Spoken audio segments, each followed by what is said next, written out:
Educating Ricky, which is a bit of a play on words as well. Right. Do you know the film, Steve? Educating Rita? Yeah. I see what you've done. I see what you've done. Go on. I'm doing that, and I teach Ricky stuff. What do you teach me, Carl? Well, I've got a few different topics. Go on. Do you know, like, how you taught me about Hitler and Che Guevara and Winston Churchill? Mm-hmm. I'm gonna come in with topics every week, and this week I've got, ghosts? No, hanging bacon is one of the topics. Say that again? Hanging bacon. Hanging bacon? All the titles... Francis Bacon? No, all the titles are sort of named to sort of tease you and get you more interested in it. Hanging bacon? Well, you've certainly intrigued me. Go on, what's another title one? Hairy Chinese kid. I'm gonna go for that one. If there was a university degree with that title... Yeah, no, I'm gonna go for hairy Chinese kid, And I think. the final one, Alien gives man a beard.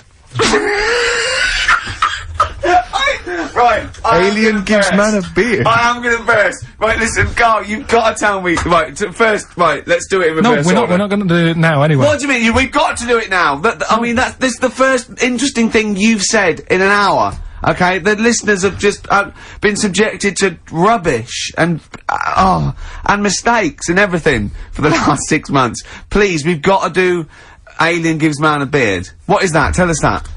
Right. Sorry, this is just you telling me something, is it? This feature is you telling me something. Well, teaching you something. Educating Ricky. So are we playing it now? We're already into this feature. Well into this feature, are we? Yeah, I suppose we are, yeah. Should there not be a jingle or something? Yeah, can we have a jingle? There's no point, because look, I come up with ideas and you dismiss them straight away, so I'm not wasting my time making stuff.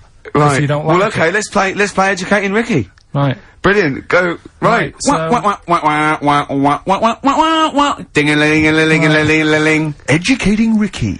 Right, what we going for then? Hanging the bacon, hairy Chinese kid, Alien gives man a beard. I think Alien gives man a beard. I'd like to do that. Right, there's this fella, I think it happened in America,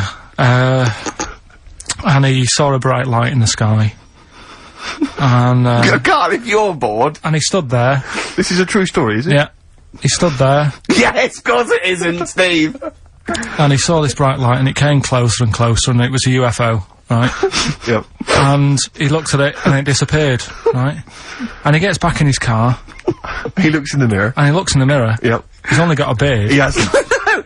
You sure it wasn't someone else who got in the car? And he was still standing out there? No, right? What? And it turned out, Yeah. he got home and said to his wife or his girlfriend, it's a bit weird. So I just got out of the car to look at a bright light, and I got back in the car and I grew a beard, and she said, never mind your beard, where have you been for 3 days? And what had happened is... He passed out because he was pissed. No. The UFO had taken him for 3 days. Yeah. But he'd only thought that he'd only looked at it and it went away. Yeah. But what had happened is, he took him, and he grew a beard because he hasn't had a shave. Right, okay. I mean, was Will Smith or Tommy Lee Jones anything to do with this at all? Did you see this on a video, maybe, and thought it was an educational film? No, it's from a book that some kind person sent in to me. Here. Can I just ask again, just again, I'm just throwing this right back at you. Do you think there's any other possible answer here? Right, a man is absent for 3 days from home. He's grown the a length beard. of time that it could take to grow a beard, lest we forget. What if he hadn't actually seen a bright light in the sky? What if he was he'd been lying? What if drunk? he was lying? He'd got knocked unconscious, he'd had a car crash. Just any lying. number of other No, things. just lying. Or he was just lying. Yeah, he'd been on a bender, getting pissed for 3 days and that with was his his mates. excuse to his wife. And they went, Dennis, what are you gonna tell your wife? Well, wait a minute. Wait a minute. He's not going to believe I was out with you, lads. Just say you're only away for a minute. No, I wasn't away from it because of the beard. Oh yeah, look, it looks like you've been out for 3 days. Well, we have, that's... Exactly. Right, okay, we've got to cover that then. Alien abduction. Great one. Okay, let's try that. Do you see? That's a little scenario there that could have been played out. So, when you say educating Ricky, what have I learnt from this? Never listen to you again. That's all I've learnt so far. Never listen to you. Yeah, we'll add a little bit more in here, right? To Well, spice this no, up. what do you mean add a little bit more? We'll add a bit more to this what I'm educating you about, Go on. right? There's only a law in America that says if you touch a UFO, you're gonna get done. Now, why would they make a rule? I don't know that, do you know, like, all their rules have a code? Carl, I genuinely do not know what you're talking about. Right, do you know like how here they might have... Do you know I what? have no idea. Right, Okay. do you know like over here? I'm listening to Capital and these headphones. I got Foxy on from yesterday. Right, let's bin that. No way, it's great. No, I want to hear about hairy Chinese kid. But we've got, thanks for staying, listening. Right, okay, educating Ricky. What have we got? Hairy Chinese kid, go on. Right, yeah, this is the, I didn't want to do this. What do you mean you want to do it? Well, I wanted to give you 3 and I gave you one. It was like the alien man gets a beard or whatever. Yeah, And- which was total rubbish, so this one should be better maybe. Hairy Chinese kid. Right, well, we've talked about hairy people in the past. True enough. Haven't we? Yeah. You know, the little kids who grew up in woods and hung around with wolves and that. Yeah, again, you're confusing it. Yeah, there were some people that were born very hirsute. They were not the people who were brought up with wolves. Yeah. You just put that together in your Homer Simpson type mind. Right, well, this is like a sort of close to that sort of story. Yeah. But the weird thing is, right, Chinese people aren't that hairy as a nation. No, seriously, that's a well-known fact. They don't have that much body hair and stuff. Okay. So this little kid who was born over there, he was like covered in stuff, Was he? and it was only his nose that wasn't hairy. The rest of his body was caked in hair, right? And his hair sort of What grew. sort of hair was it? Was thick hair.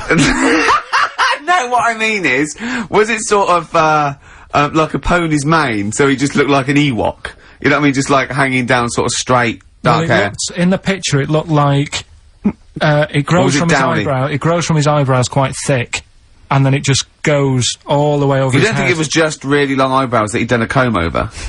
No, it was all over his body. It had a picture of like his back and that. Yeah. And Had he styled it? Had he styled it at all? Did he have it in a quiff or? no, it was just hanging everywhere. all over him. Yeah.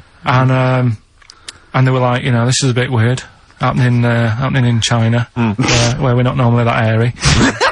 That was the scientist speaking there. Yeah. And the local press and that were getting him down, calling him monkey boy and all this. Oh, And thinking Chinese press. but the doctor, Yeah. Oh. They're cruel, aren't they? It's like those game shows. well, That's Japanese, isn't it? Yeah. That's what that. Yeah. and the doctor said, I was Carl talking through all that time while we were just like talking to each other then. Because I turned round and I still saw he was talking. Go on. So anyway, the local press came there to see the hairy boy, the monkey yeah, boy. and they were like being tight, taking the mickey out of him, and the doctor said, Showing him nuts. he's only hairy. Said, he's a healthy young kid. The only faults he's got is he's got a little bit of eczema and a boil. And he said everybody should just treat him the same, and I think he grew up a healthy kid. Yeah, so that's the, That's the end of the story. That's not a story. why? But I've got nothing. I don't know what to say to that. So someone in China was born slightly hairier than the rest, and he was normal apart from eczema and a boil. That to me isn't a story. But if it is, I've got a million. I mean, it's sort of like bloke from Manchester went a bit bolder than the rest, got a job on radio. He was normal. I mean, that's not a story, is it? Do you know what I mean? Alright then. Hang on. Hold on, he's got the big guns. You're not going to give us hanging bacon, are you? Yeah. Come on then, come on then, Right. come This is the one on, we were looking come forward on. to. This is it. No, this is a good one. This is the one. And this is a story, right? Do you know the saying, chewing the fat? Good one, it's one of my favourites. Yeah? Yeah. Do you know what it means? Talking. Right. Well, do you know where it came from? No.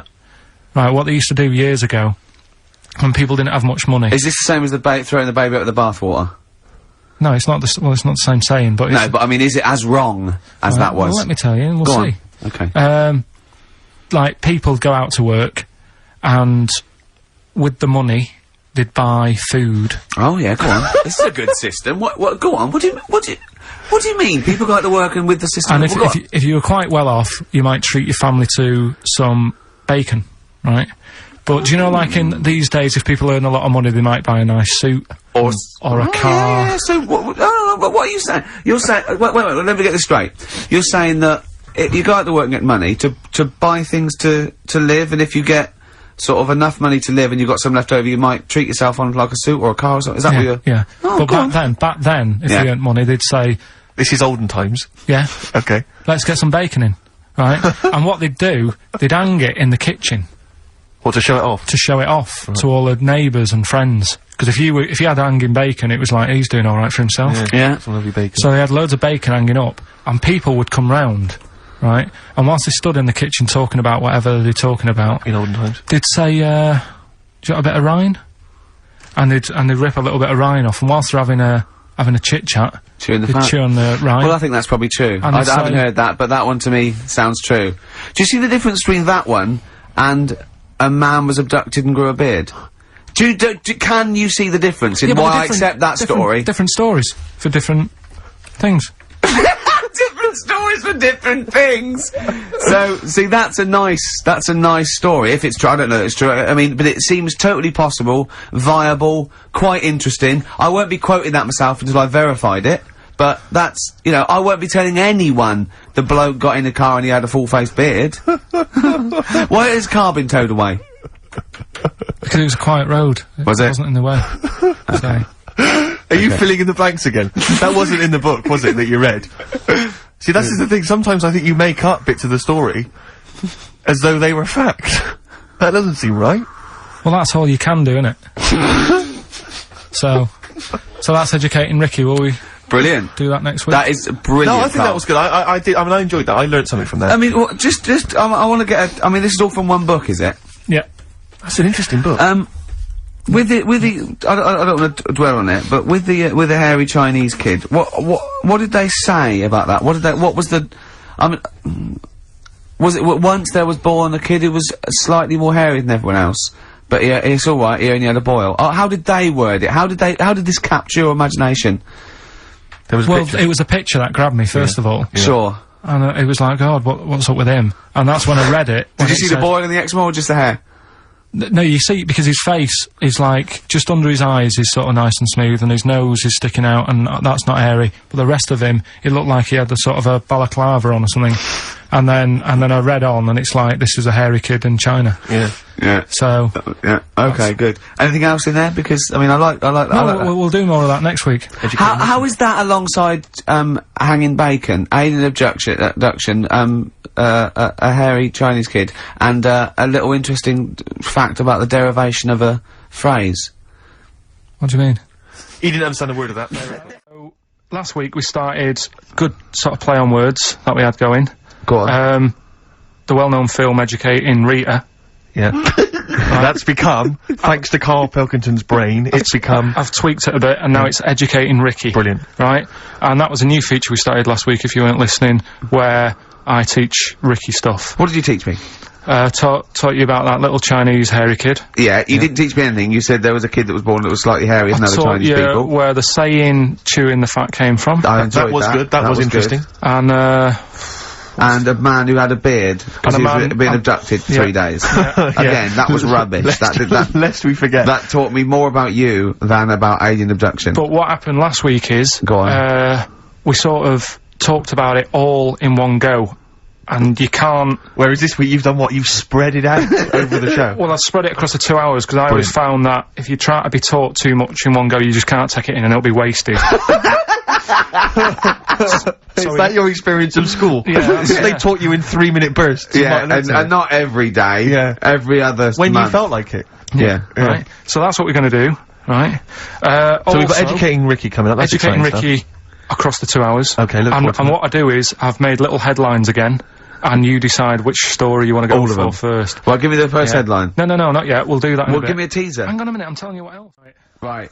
So, Okay. the way this works is, What would you rather be, Karl? I teach you Superheroes. 3 things. A frog boy, yeah, Right. that you could leap onto a house, but you had to go bleh, first and leap onto a house. You're this frog boy, right? And that could be useful, couldn't it? That's very useful, yeah. Right. Amploid, where you've got your hands and microphones, and you can talk into your hand and your whole body. It's like 100 decibels. You can go, "Oi, come here," and people can hear you from miles away. Amploid, right? Right. Or sado, right? And that means that you can go up to anyone and go, alright, and they don't know why, they just get fed up for the whole day. Which of those would you prefer? Don't answer now, have a think about it. Have a think about it. The frog thing, do I look like one, or... No, you're just you and your little Ben Sherman shirt and everything, and they go, and people walk along and they go, oh, look at that young child from on that roof. He's gonna fall. I wish Frog Boy was here. And you go, blah, and you go down, you go, blah, and they go, here's him. And they don't recognise you when you're squatting. They go, I don't know who you are. And you leap up there and say, and you come back and they go, where's Frog Boy? And you're standing up and you go, don't know, he went that way. Yeah, I'll probably have that one. Would Probably you? go with Frog Boy? Yeah. Okay. That's pretty good. Okay, go on. Right, so, did that just go out? What? All that.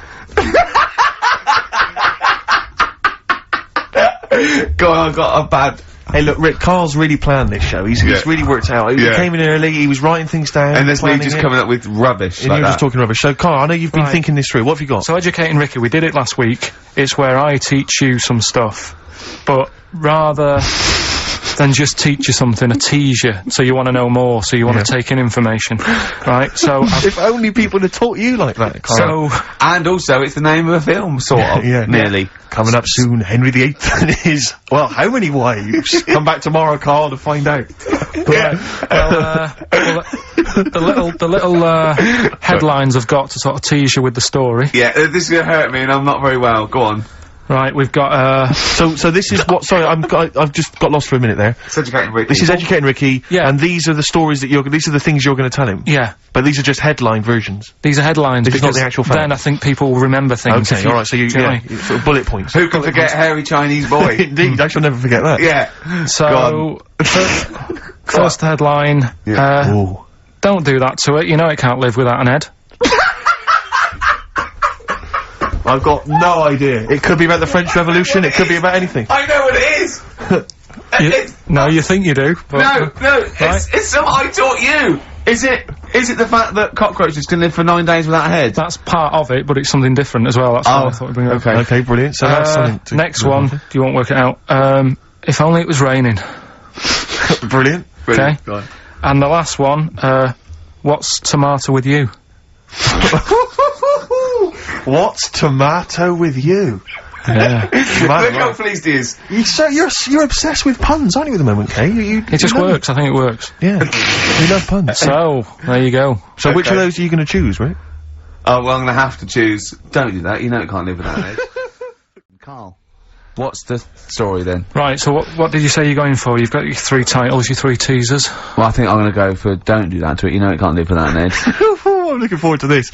Right. Right. So this is Educating Ricky, for those that have just tuned in. Now, something that Ricky told me about when he was educating me was that a cockroach, if you cut its head off, it lives for a week, Yeah. right? And the And only what reason it dies is because it can't take on water. Sure. It doesn't have a great time in that week, though, does it? No. I mean, it doesn't get much done, I don't imagine. It just needs water, and because it can't find any, like its eyes, it eventually dies, right? No. So what? No, it's not, that's not, it's 'cause Anyway. you can't drink. Anyway. So, have you heard that one about worms? Okay. I have, go on. If you cut a worm in half, Yeah. a lot of people have said in the past that it'll turn into 2 worms. Right. But that isn't actually true. Okay. Who said that? No, it used to be like, you know, Kids at school they said it on, kids at school and stuff. Yeah. So that, you know, a lot of people think that. Don't pick him up on stuff, Steve, it's bad enough. Sure. So, but what they can do, if you get a worm, right, and you find out which end its head's at, Right. if you you've got its head there at the left-hand side, right, and if you sort of cut it in half, Right. but not in half, so there's more of its neck than the tail, if you know what I mean. Yeah. Yeah. The bit that you've cut off will sort of die, and the rest of the worm will get better. So in a way, you can cut it in half, and it'll survive, but only one half will survive. Okay. Yeah? What have you learnt there? I wish you hadn't chosen that one, Rick, to be honest. I know, because it's nothing, is it? Yeah, You know that no joke, you know that information. joke, how would you tell a worm's head from its you put it in a bowl of flour and wait till it farts, Yes. right? I told my mate that, right, and he went, what if it coughs? Yeah? Yeah? Yeah. Yeah? So, there is a bit of truth in that myth of cutting one in half. Where did you get this information? I don't understand where you get this information That was from the Fortean Times. It was like the myth about worms. Yeah. That was the big article that week. Did it take you as long to read that article as it took you to tell us just then? I like the fact that it starts off debunking a myth that we hadn't heard of anyway. Exactly. You know the big thing about cutting a worm in half and making 2 worms? No. Yeah. What's the other one? What's the other it's not headline? the thing to do either, by the way. Don't go doing it. No. It's not very nice. But, it's cruel. but it can get by and if it's you pointless. do. Yeah. There's no scientific worth Yeah. in that. Well, there you go.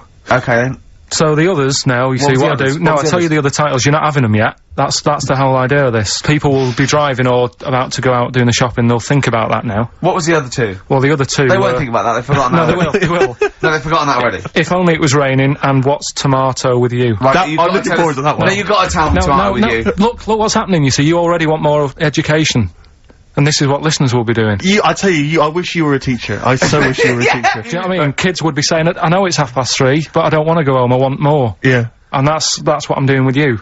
I'm teaching you. Why are taking you in teaching information. me things about not to cut worms in half and what's tomato with you? Please tell me what's tomato with you, Carl. In a bit. No. In a bit. Rick, What? I tell you, he's thought the show through. He's Yeah. teasing the audience. You're excited. They're listening. Yeah, maybe. No, it's Educating Ricky Part 2. Oh, is it? Yep. I wasn't even listening. He's doing all the work, I wasn't even listening. Oh, and he spilled some water down on that. Right, what's this one again then? Right. What's the teaser headline? teaser headline is, "What's tomato with you?" Brilliant. Yeah. Go on. How excited were you when you came up with that? You couldn't wait to come in and tell us, could you? I think it's a good one because you won't forget it now, will you? I mean, like the worm one. What's so special about the worm? You know, a lot of people think that if you cut a worm in half, two worms will grow, but no. What happens is if you cut the head end slightly nearer the tail than the tail will die, but the worm with the head will be okay. So, it's exploded a myth, and it taught me something. Right, so, the second one, part 2 of Educating Ricky. What's tomato with you? Yeah. What this one's about is, ages ago, This is scientific. There's never a date. There's never a country, a location. Okay, settle down, children. This is A-level history. Right. Once upon a time. Yeah. When a mental place with swords was a king, forget his name, but he was a loony. So, and it was literally ages ago. Yeah. So, good luck in the exam. Yeah. right, so like, you know, alright, many years ago, Oh, yes. Yeah, cleared that up. Go on. they thought tomatoes were poisonous. Right? Okay. Because what they Hold would on, are they going to be proved wrong at the end of this story? well, Because what, I don't want to give away the ending, but is it something to do with the...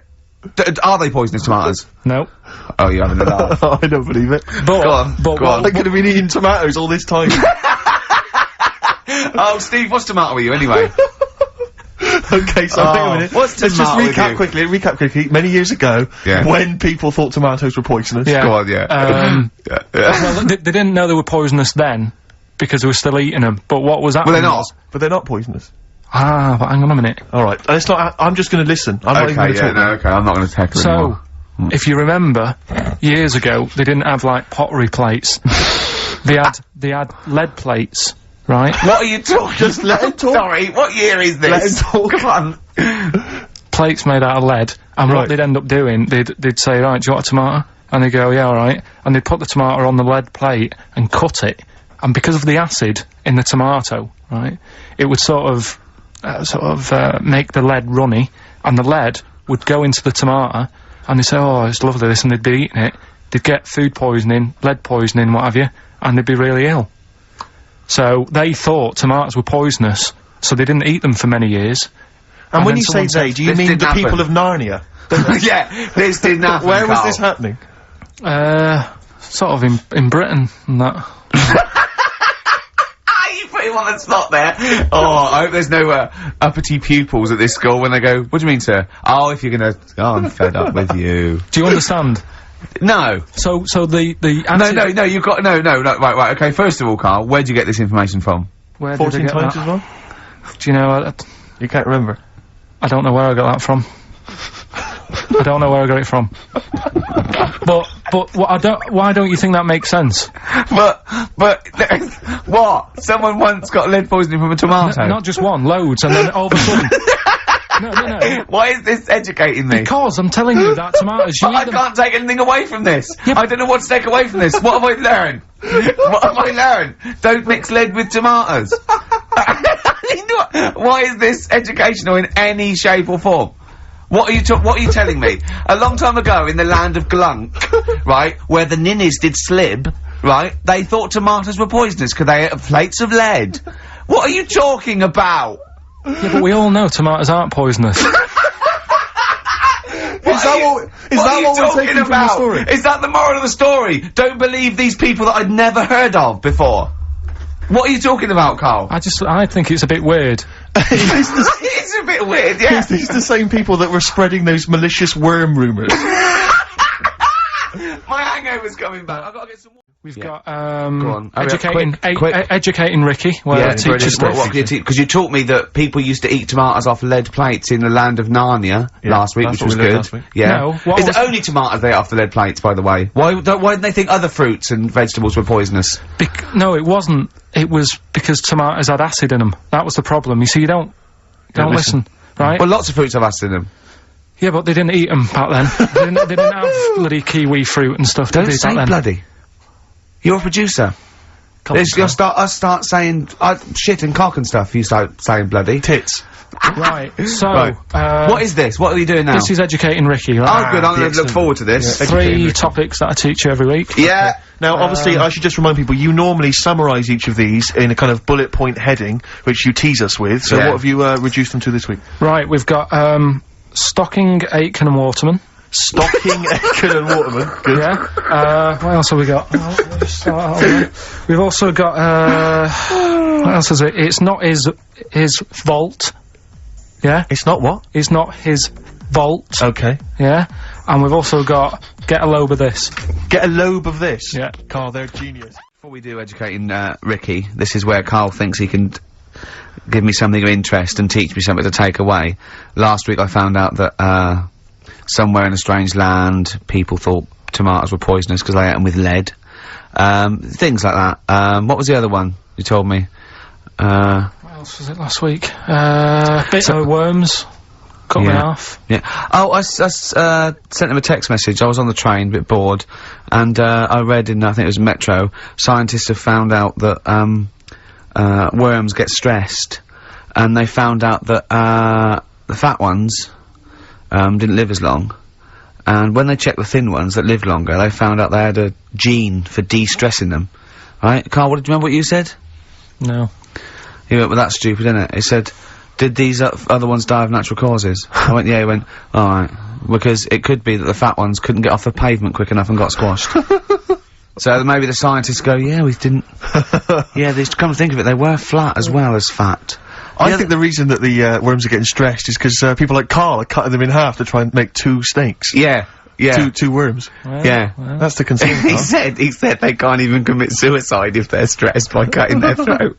I also sent what I thought was quite interesting, that the scientists have found that the elephant hasn't got the best memory. The sea lion has, based on they've got a sea lion and they got it back into the old laboratory 10 years after it taught it a simple trick, and it could still do the trick. What did you say to that, Karl? I'd say they don't go up to much anyway, so if you do teach it something, it is going to remember it. Sure. Because it's got nothing else to do. Yeah. And then it also, I mean, I like sea lions, they look nice and everything, but what do they do? What was that?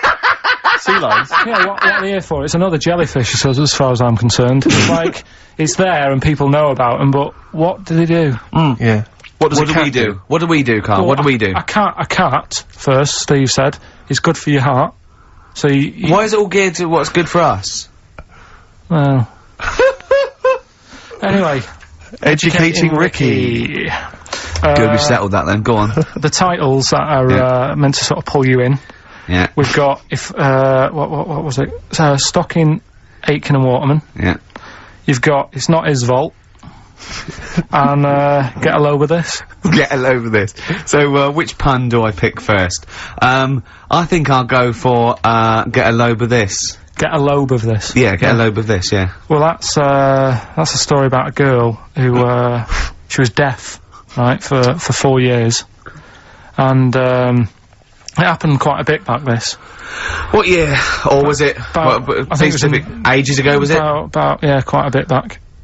She was deaf for about 4 years, having an argument with her mum, it said, which I didn't quite understand, because I don't know how they do that. Yeah. But she was having an argument, and a man pushed her against the wall, and she banged her head, and her hearing came back. Okay. Was she wearing a Walkman, and it fell out? And she'd realised, well, oh, There's no explanation. There's no explanation? Well, why is that teaching me something then? So I knew you'd say this, right? So I thought, right, I'll stick something on it. Do you know that bees are deaf? No! No, you can't just, no! If you ask someone something they don't know the answer to, they don't tell you something else. Just, I'll tell you something else then. I can't answer that, I'll tell you something else. Imagine that, if you asked a teacher. Look, how do birds fly? Wow, if you're gonna do that, tallest building is, I mean, what?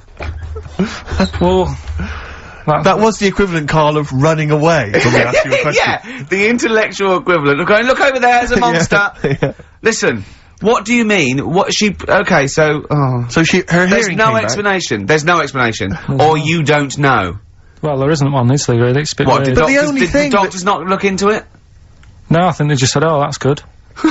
But, so again, I don't. Where did this information? Is that if you read this on Is the net? that Is it? that all they put on There the was net? once a deaf woman who hit her head and she And her could hear. hearing came back. It was bizarre things about being deaf. Was there and- three like? Yeah. Was there I've got that book, yeah, it's a good book, that. Was there three Yeah. more pages you just couldn't be bothered to read on? Yeah. No, it was just a little bit, and it Was there a said- little picture, a cartoon picture? No pictures, I just And we read going, it. ow! Look, Ow, if you I don't can want to hear. know, if you don't want to learn, you know. Yeah.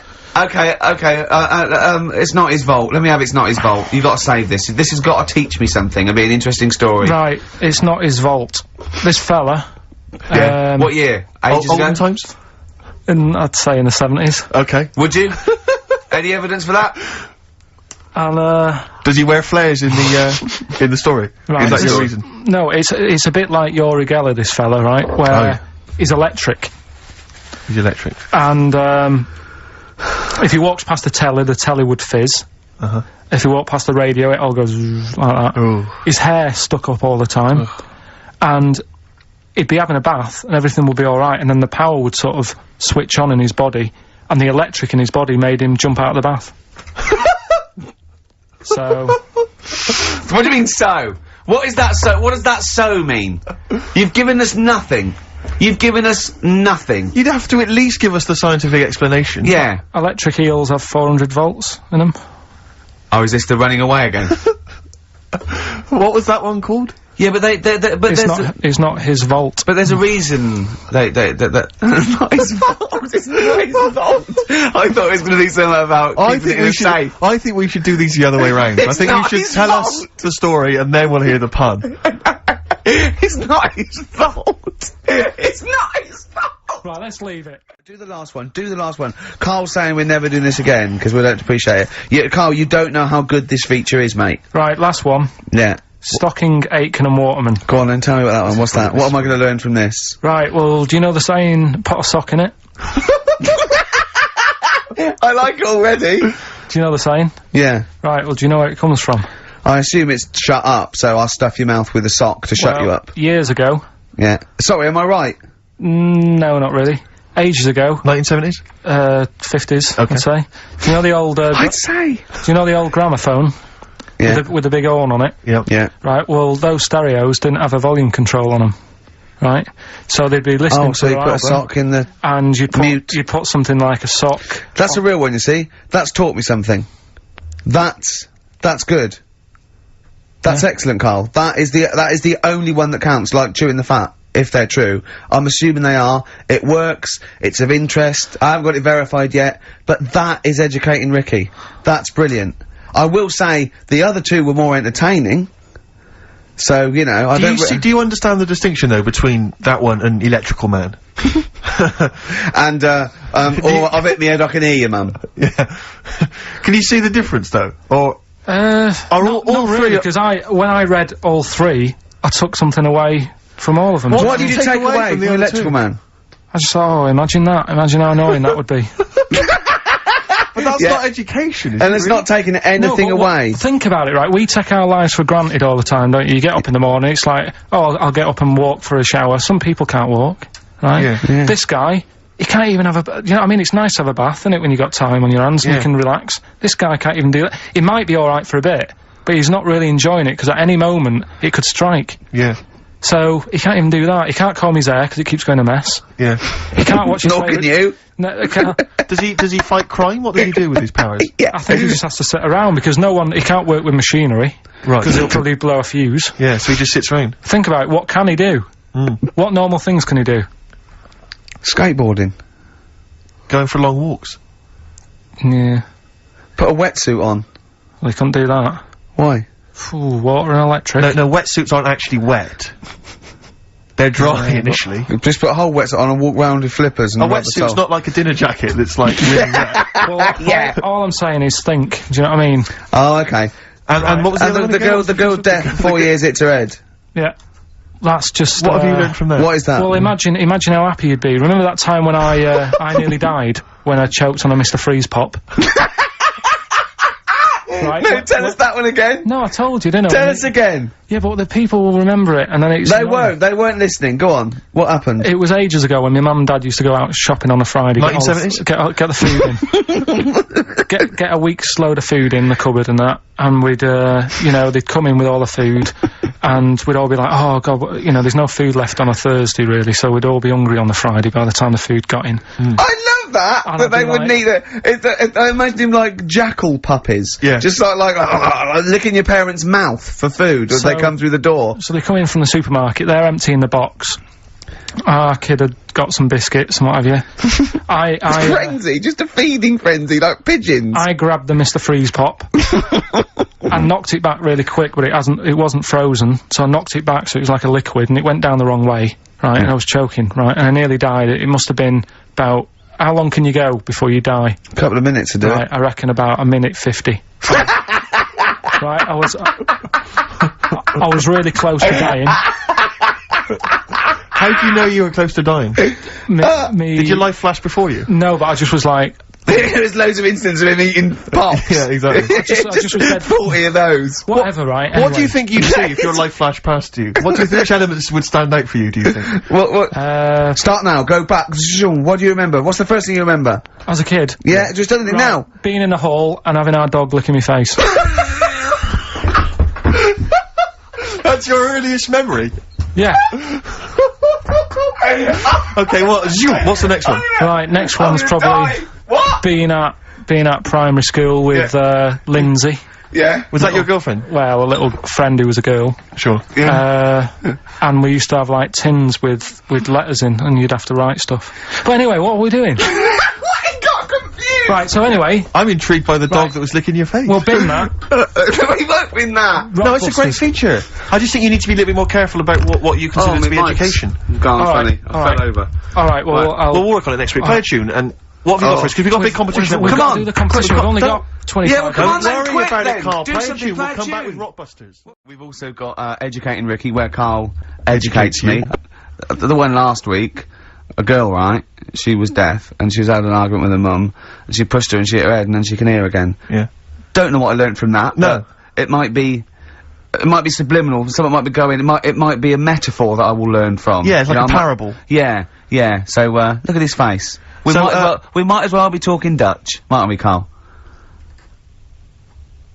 Say something quick. It's radio. I don't understand what you want from me. Oh, we're only joking. Right, so, educating Ricky, I've worked a bit harder this week, we've got some good stuff. Okay. I'll give you the teaser headlines the later. headlines in a bit. Yeah. Death in Vegas. Scorpio Rising. Featuring the voice of, is it Noel Gallagher? Liam, innit? Is it Liam? Sounded a bit like him. Liam, yeah. Yeah. Alright, innit? Excellent, yeah. Right, okay, let's get this show well and truly on the road. We better start, educating Ricky next, Carl? What have you got for me? I can't wait for learning. I need learning. I need education. We should just Teach explain, me something. obviously, for those that have just tuned in, Karl, tries to teach Ricky 3 things each week. Based on the pun title, And yeah, Educating each of them, just to tantalise Ricky, is, abbreviated into some kind of headline. A cryptic clue involving a pun. So what have you got for us this week? There's lots of... They are really cryptic this week. Okay. Yeah. First story, little headline, is, don't worry about him, he can handle it. He can handle it. Yeah. Sounds a bit like he can handle it, but it's not. Brilliant. Second one. Oh, get a lobe of I'm Get a lobe of this. Some classics. Who can forget? Get a lobe of this. Yeah. Coming soon. And Stocking Aitken Waterman. Go on. Second one. Yeah. I'm committed to this treatment. I'm committed to this treatment. Yeah. Alright, tantalising. Yeah. And the last one, the police are causing a bit of a stare. The way he looks when he says it. I wish we could see. Can't we get Karl on telly? There's got to be a way. We cannot. With all the cable channels, anyone can get on telly these days. Let's let's phone up. Let's get you on Choice or something.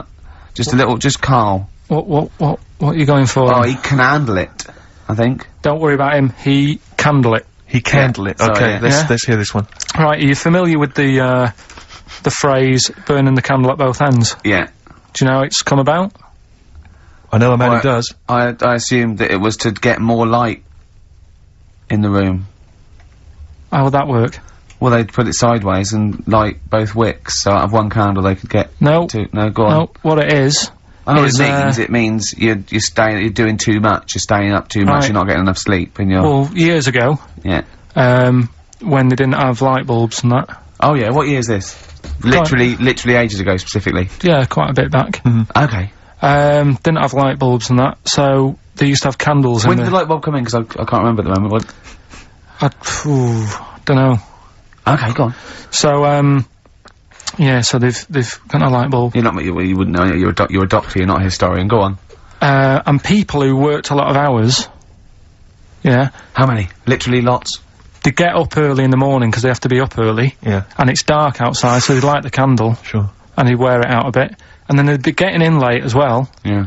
and like, they'd be like, oh, it's dark, I'll have to light the candle again, and they're burning candle at both ends of the day. So that's where the saying comes from, burning the candle at both ends. So, Alright. that's a little lesson. Yeah. Lesson one. Okay. Can I have... No, you can't have You another can't one rush yet. into them, Rick. You've got to... I've got to soak in that. You've got to soak that one in. Any questions for Karl off the back of that? What do you think?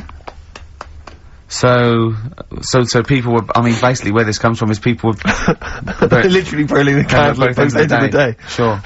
There you go. So we've still got, Go on. I'm committed to this treatment, and I can't wait. This is like Christmas Rick, I Eve should for me. just say- It's like Christmas. I've got to open another present now. I'm excited, Karl. I'm going to learn so much from this. What's the choices again? What Right, you've got left. Still keep phoning your answers to Email. Email. Sorry, yeah. The answers to Rockbusters. Yeah. Right. Okay. Educating Ricky, part 2. Right. I'm committed to this treatment. Yeah. Is one. Oh, I've got to go for that one. Yeah. Yeah. Or the other one is the police are causing a bit of a stare. He still says it like it's the best thing he's ever come up with, which in a way it is. It could be. Right. Go on then. I'm committed to this treatment. Right. Do you know the saying? Is it just sayings now? Are they all sayings this week? No, they're not. Okay. No, the other one isn't. Frog in your throat? The saying, there's a frog in your throat? Yeah. I assume it's when you croak a little bit. You sound like a frog. No. Right. Might seem a bit weird, this one, right? But years ago, Oh, yeah. Sorry, what is that clue? Committed to this treatment? it's about frogs committed.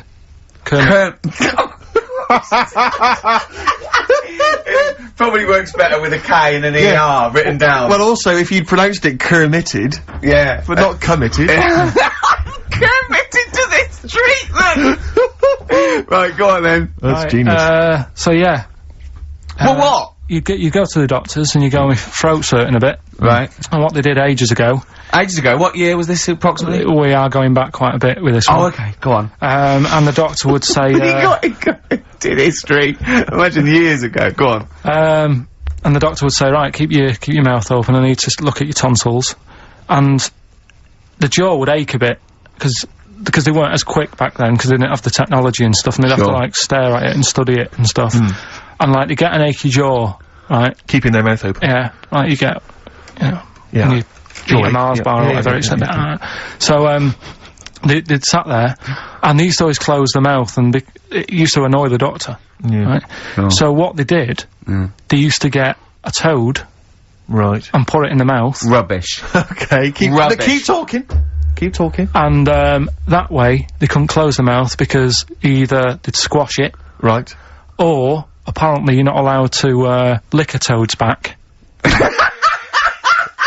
So the doctor would have them for breaking the law? No, but it's poisonous, right? A toad's back. You should never lick a toad's back. Sorry. Or put it in your mouth, really. Oh, just stop for a second. Wait. What? Can I just ask one question? Go on, Ask one question? I've got a few, but go on. Sure.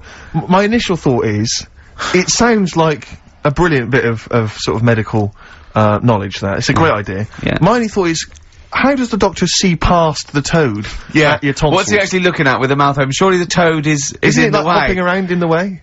It didn't say. Sorry, and my first question is, was this on the internet? Yeah. Yeah, okay. Karl, that is bollocks. That is, I mean, well, alright then.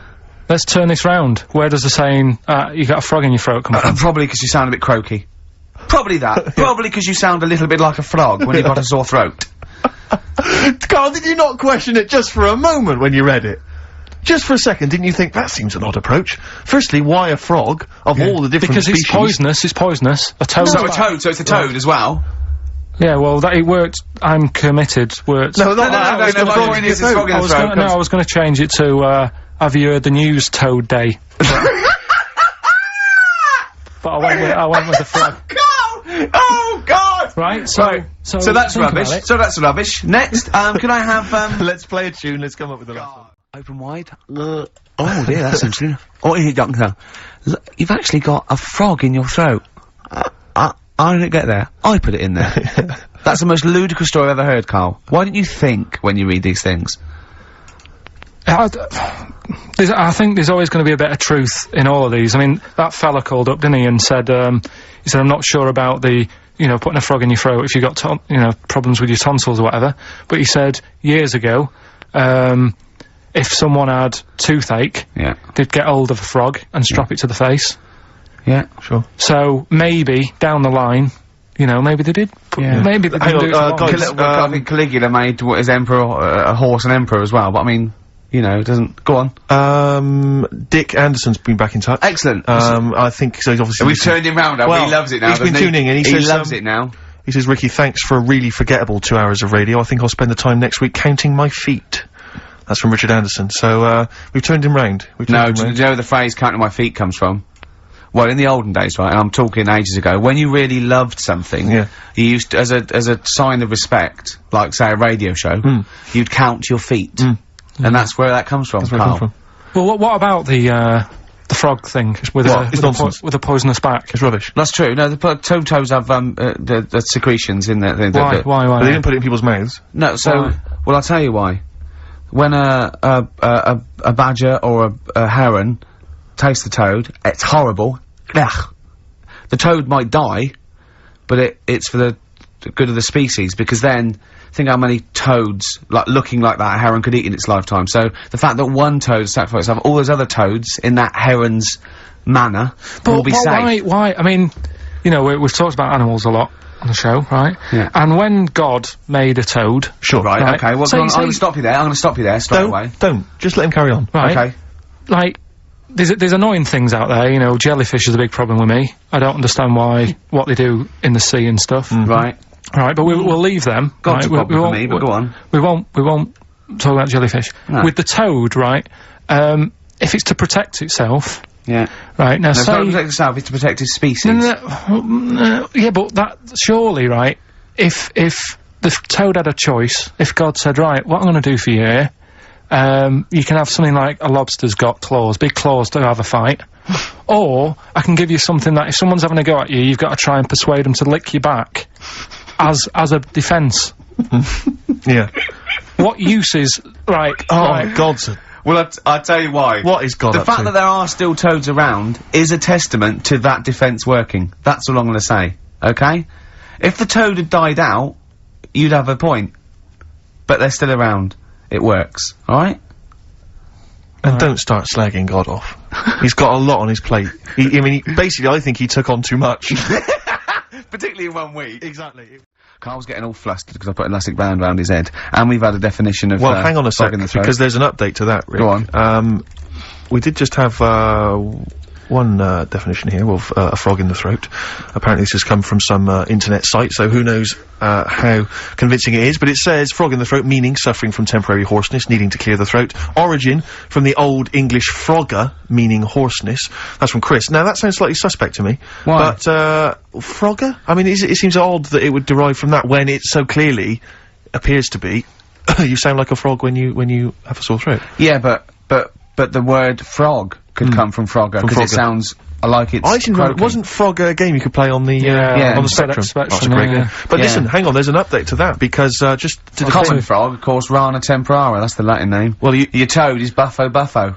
You may be trying to show off, but I think you're about to embarrass yourself as well, because you've been slagging off young Karl. Yeah. It says here, another email, it doesn't tell us who it's from. Although it's hard to believe now, at one time, medieval physicians believed that the secretions of a frog could cure a cough if they were coated on the throat of the patient. That in itself sounds repulsive, but what makes the idea even worse is the application of the secretions. Instead of painting the treatment on, something which may also have seemed rational, a live frog was placed into the mouth of the sufferer, where it remained until the physician decided that the treatment was complete. Right. Apparently Shakespeare's son-in-law, that's a question mark, I don't know what that means. Anyway, it's no wonder that today a froggy or croaky attempt at speech is said to be a frog in your throat. So, you can see that what's happened there is Karl's misread, or been slightly misinformed about, a medieval practice. In a sense, you're both winners, just for taking part. What's your final one, Karl? Right, the final story is, the police are causing a bit of a stir. I can't wait. It's about this fella, I think it's in England somewhere. Yeah. Don't know when it happened, but, literally ages ago, or? well, I think it's when they were trying to crack down on, like, drunken people walking about in the street. Oh, yeah. And they found this fella. Saturday, that one. And, found this fella, and, all the local people were saying, oh, look at him wandering around, he's drunk and what have you. That's not right, get the police in. He got arrested and that, and they got him in the court. And, the judge was there, and he says, so, you know, what's all this? What's going on? What are you doing wandering about when you've had a drink? You know the rules. You shouldn't be doing that. You had a glazed expression on your face. Blah, blah, blah. What do you have to say for yourself? He only had a glass eye. So he had 2 glass eyes? No, he had 1. But that was, they were about to sort of lock him up. Was he a bit pissed up as well? Well, he was pretty livid. But was he also drunk with a glass eye? No, that's the weird thing. He wasn't even, he hadn't even had a drink. So they just thought, because he had a weird stare. Because his eyes were all glazed. Yeah. Where'd you get this from? Why are you telling me this? No, but why are you telling me this? I mean, thank you, because it's, you know, killed a couple of minutes, but why is this educating me? What are you telling me here? Because there's a bit of a thing there, a bit of a fable, that don't always judge a book by its cover. Yeah? So, the guy, he hadn't even had a drink. He'd probably just been shopping. Yeah. Walking down the street, and everyone's, like, getting involved. Like, what's he doing? Hang on, I don't understand. He's walking down the street, happens to have a glass eye. He was doing nothing else to suggest he was drunk. You don't pick people up just because their eye looks like that. But even if it happened, why are you telling me? With no particular detail. I know this, but then we're gonna get It's not enough information. I know, yeah. No, there's a bit of a lesson there, educating Ricky. Just, you know, just watch what you say. Don't always jump to conclusions. The only education I can take from that is that, if I ever do become a policeman, I shouldn't just arrest people because they look a bit drunk. I should just tap their eye with a pen and goes, oh, okay, on you go. Well, on you go, yeah. Guys, can I just stop you there? I'm just gonna email Richard Anderson and tell him I agree. Come on. Right, educating Ricky. This is my favourite bit now. You're just gonna tease us, aren't you, with 3, headlines, if you And then I'll choose one, then we got the other 2 as well. Yeah, that's the way it works, and at the end of it, you learn some stuff. Like I say, I'm struggling a bit with knowledge. Yeah. At last he confesses. Yeah. Go on. So the 3 headlines for you to pick from, we've got, first one, we'll have a big fire tomorrow. I got a feeling there's some vegetables involved. Yeah, go on. Maybe. Second one, he's a bit of a nuisance. Okay. Alright? Right. And, third one, I'll bacon in the morning, if you're sick of having me here. Oh, that one. I'll bacon in the morning if you're sick of having me. Right, I'm having that one. That's brilliant. Right, well, it's a saying. Do you know, cold shoulder? Giving someone the cold shoulder? Yeah. Alright, if you have someone round at your house, and, you know, you try to get rid of them, and they're hanging around and stuff, and you're like, oh, I wish they'd go, I'm tired and that.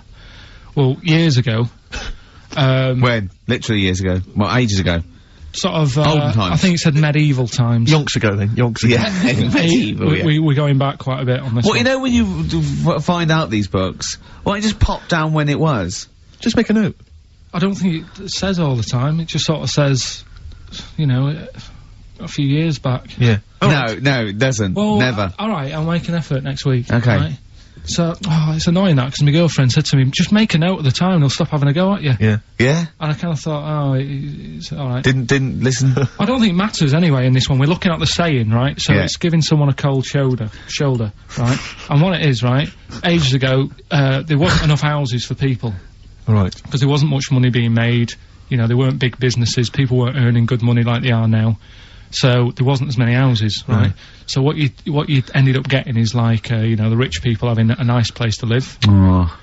And the poor people were like wandering about, you know, looking for places to live and that. And what they ended up doing is, they had like, people would go around to the mate's house and say, look, I haven't got anywhere to live. It's a bit cold. Can you let me stay? Right? So they'd go, oh, alright, then you can stay a couple of days. But they ended up staying for like weeks. Yeah. Right? So, to sort of get rid of them, what they'd end up doing, they'd be making the dinner, and they'd, be making a lovely dinner, like a bit of meat, nice warm meat, and nice veg, gravy, and This happened every time, did it? This is where the saying came from. This is what happened, Rick. This is happened every time. It was in that vague book. The book of vague sayings and stuff. Right, so they'd be making a nice meal, but what they did, they looked after all the family, but the person who won't go home, they just give them some, like, sort of a cut-off of cold meat. Right. So they'd say, you're giving them the cold shoulder. Meaning... Right. Okay, that's rubbish. Okay, absolute... Carl, why does that necessarily work? Yeah.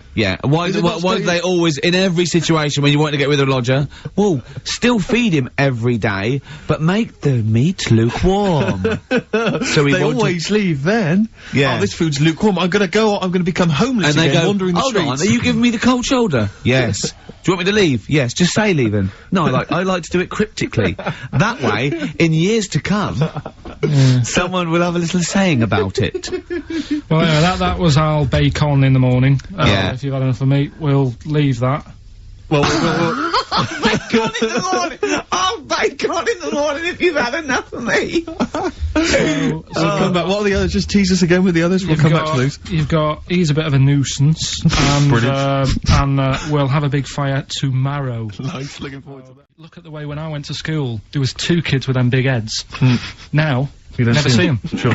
Yeah, but no one else saw them anyway, Carl. It was only you that saw 2 of them, not related, and wouldn't hang around with each other, because you think they thought it would be too obvious. Webbed fingers and big heads. That's amazing. And there was a kid with a pigeon chest, so... Oh yeah, and the lady with the head like a bag of spuds. Let's not go yeah, through these don't wanna again. go It just through that. raises too many questions that can't be answered. Yeah. Right then, so, we've got, we'll have a big fire tomorrow. Yeah, go on. Is that the one you want? Let's go for it. Right, I think this was like round the 1700s. Bluffing. And Just bluffing. Who was the king then? Dunno. Go on. But it's about the word bonfire, right? Bonfire. Bonfire. Yeah. Do you know where it comes from? No, go on. No. Right, what happened is it's got nothing to do with Guy Fawkes and that, which is what I thought when I saw it. It's got nothing to do with that. But ages ago, at 1700s, Yeah. right, they didn't have enough houses, like I mentioned. Okay. Yeah. So if that happens, you get people living on the streets. You get diseases. People aren't cleaning properly. So you get more deaths. All right. So think about it. You've got all these dead bodies lying around. They're running out of space because there's like, I don't know why they're running out of space, but they haven't got much. I don't know why really. I was going to say they should have just buried them, but there's probably more land back then than now. He doesn't need anyone else in the room to have a conversation with himself. Yeah, we could leave and we'd come back and he'd go, I've sorted it. Yeah. But anyway, for some reason... they presumably, if it's going to be they burnt them, it's presumably to do that it also kills the parasite or whatever's carrying the parasite on them, as opposed to burying them and not killing the disease. Well, yeah. So there you go, you've worked it out. They piled them up, and they turned it into a celebration, because there was a lot of fed-up people at that time. Is this to be the word bon, meaning good? No, I'll tell you in a minute. Go on. So, you've got all these people who are, like, going around, and like, oh, you know, so-and-so died the other day, and, you know, nearly every week someone they knew was dying. So you can imagine, like, just constant, like, being depressed. So, and they've got all these bodies lying everywhere. It's like, oh, God, what are we gonna do? So they said, we're all too fed up at the moment. Said, let's make this a better world. This was 1701 by the time they got together. So they said, what we need to do is have a big party. So they said, yeah. Good thinking. See what you're thinking. So they go, right, well, we'll put all the bodies in a big pile. And they're all diseased and that, so they set fire to the bodies. And they said, let's have this as a celebration to remember them by. And, you know, we'll have a drink and that, and have a chat. We'll have this big fire going, and it came from Bonfire. Ah, right. So it was all the bones. Bonfire is Bonfire. Yeah. Excellent. Yeah? Yeah. That's interesting. So that's how it came about. Yeah, in the 1700s. Yeah. That was? No, probably, I reckon it was 1600. Probably earlier. I reckon it was the plague. I reckon it came from. But, interesting stuff. Interesting stuff. So that's, Did you celebrate Bonfire Night? Is that a big celebration for you? Do you like the fireworks? I'm sick of fireworks. I just think they're rubbish. I'm not impressed. I've never been impressed by fireworks. Even as a kid, you know, you'd have to go to, like, sort of community kind of gatherings with a bonfire and fireworks, and some local vicar or whatever would come out and... But I also think the adults think the kids love it, and if they just got together and said, should we go this year, they'd all go, no. Yeah, absolutely. Let's not go this year. What would be better is if the vicar had wheeled out like a massive rocket, climbed in, gone last one to the moon as a bender, and then fired himself off. Now that, I'd pay to see. That's a firework display I'd like to see. As it is, it's just rubbish. Dear. Yeah. That's your feeling, Carl? Yeah, I'm not keen. No. Sorry, what clue was that? We'll have a big fire tomorrow. Bone marrow. Bone marrow. Genius. We've had a few emails. Anyone got it right, Carl? Anyone Educating Ricky, that's the final one. We've got to get that out of the way. We've got to get Rockbusters as well, though. We can do that at the end, we can wait. Go on, then. But we've only got 5 minutes left. Come on, just do Educating Ricky. Right. God. The last one that we haven't done is, he's a bit of a nuisance. Go on, then. Again, not really that interesting. Thanks. No, like, again, I spoke to you in the week, and I had much better things, like when I tell you about Brian Blessed climbing Everest, and for some reason it made him, it played havoc with his belly, and he followed through and he had to clean up. Shut himself? Yeah, using ice and snow. Why are you telling me that Brian Blessed, in what way is telling me that Brian Blessed shit himself once in any way educational? Because I was saying how he was climbing Everest, right? Right. I give it to him, he's an actor and that, but he gave that a go. Yeah. Right, it played... What's the point of that, you'd say, wouldn't you? You'd say, God, he's you know... so he's alright. Me doing a boxing match for no reason is rubbish, but him climbing Everest and shitting himself... Yeah, he did that. ...is commendable. Right, and he's only gonna, like, go and do it again. He's gonna climb it again. Yeah, but he might not shit himself this time. Yeah, but what's the point in going? Nothing's changed up there. Yeah, good point. Yeah, What's it been? Well, it has. They've probably cleared it up by now. Like, but, it's slip on it. I can't really bother telling you this one, because... Come on! Just do it, or do it now! Steve, how we doing? Look, no, never mind that. Look, just tell me what that means! Oh, he's a nuisance. Oh, this is so annoying, Carl. I'm gonna go mental. Right, talk! Right, listen, I'm just putting this in here, right? Right, nuisance is a bit of a nuisance. Yeah, yeah, yeah. Apparently, the old fella who used to hang people. 1800s? Yeah. He used to be able to tell somebody's weight just by looking at them. Right? That's a bit of a bonus fact. We'll be the judge of that. The thing that I wanted to tell you is, money for old rope, do you know what I'm saying? I can't even be bothered. Yes, you're gonna tell me now. Come on, Carl. Right, I mean it. Basically, money for old rope came from the... right. What was all that about? He can tell someone's weight. What was a that bonus for? fact. And blind blessed shitting himself. What are you... What? No, don't you... No, tell me that now. You nearly made me swear then. I'm getting really annoyed. I'm getting really annoyed now. Tell me this back, Carl, or I'm gonna go mental. Come on, Carl, time's running out. More that people, years ago, when people used to be hung, right? Right. If you didn't like the person who's been hung, you'd go, God, I really don't like him. And so you never forget the time. Presumably if they're being hung, we take that as read. Yeah. So they never forget, afterwards, to get the hangman to get the rope and to cut it up into little pieces, and he'd sell them.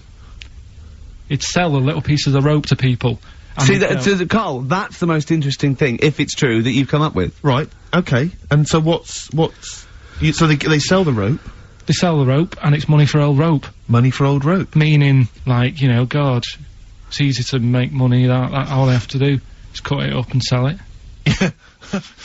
Carl Pilkington in the chair now, the talked about, the acclaimed Educating Ricky. Right, well, just in case anyone's new, doesn't normally listen, basically, I'm educating Ricky. Do a bit of research in a week, find stuff, news, history, anything that's interesting. 3 stories, I give them a nice little headline, you take your pick. Between now and 3, you're gonna learn 3 things. Yeah? Yeah. So, the headlines are, I'll be no buying one of them. Give us that again. I'll be no buying one of them. Nice, okay. Yeah. We've also got, hippopotamus. Okay. Okay. And, can you believe it? Can you believe it? Well, I'm gonna go for hippopotamus. Hippopotamus? Hippopotamus. Right, well this one, it's, I'm not gonna take the credit here. I heard Christian talking about this on breakfast, right? Because it's a good story that happened. Basically, I don't know if I told you about it last week when we were having our spaghetti, but, I think you did. Right, I know what it is. I know what this is. Okay, I've not heard this. Right, there's a little midget. Right, there's a circus. I'm loving it already. Circus going on somewhere. I think it was in America. And, is that present day or old times? I'm talking like in the last 3 weeks. Okay. Right? Little midget, circus, really packed out show, people are loving it. Right, Steve, you'll ask the same question I did, I know. So there's a little midget jumping up and down on a trampoline. What's circus is this? Right. I'd pay good money to see it. So everyone's clapping, and he's getting carried away. Because he can't believe they're loving it. I didn't know they'd like a little person on a trampoline, but they love me. But you know what it's like when, if there's a crowd of people sort of encouraging you to sort of go higher and stuff. Yeah. And I'm sure he knew it was getting out of hand. But he was jumping and he was coming down, they're all going higher, and he's going really high in the air, right? So he's doing this, crowd are clapping. There's a hippo, right, just sat next to the trampoline, getting ready to come on and do his act. Oh, right, I thought he was in the audience. There's a hippo getting ready to do his act, Steve. Yeah. So he's a ventriloquist.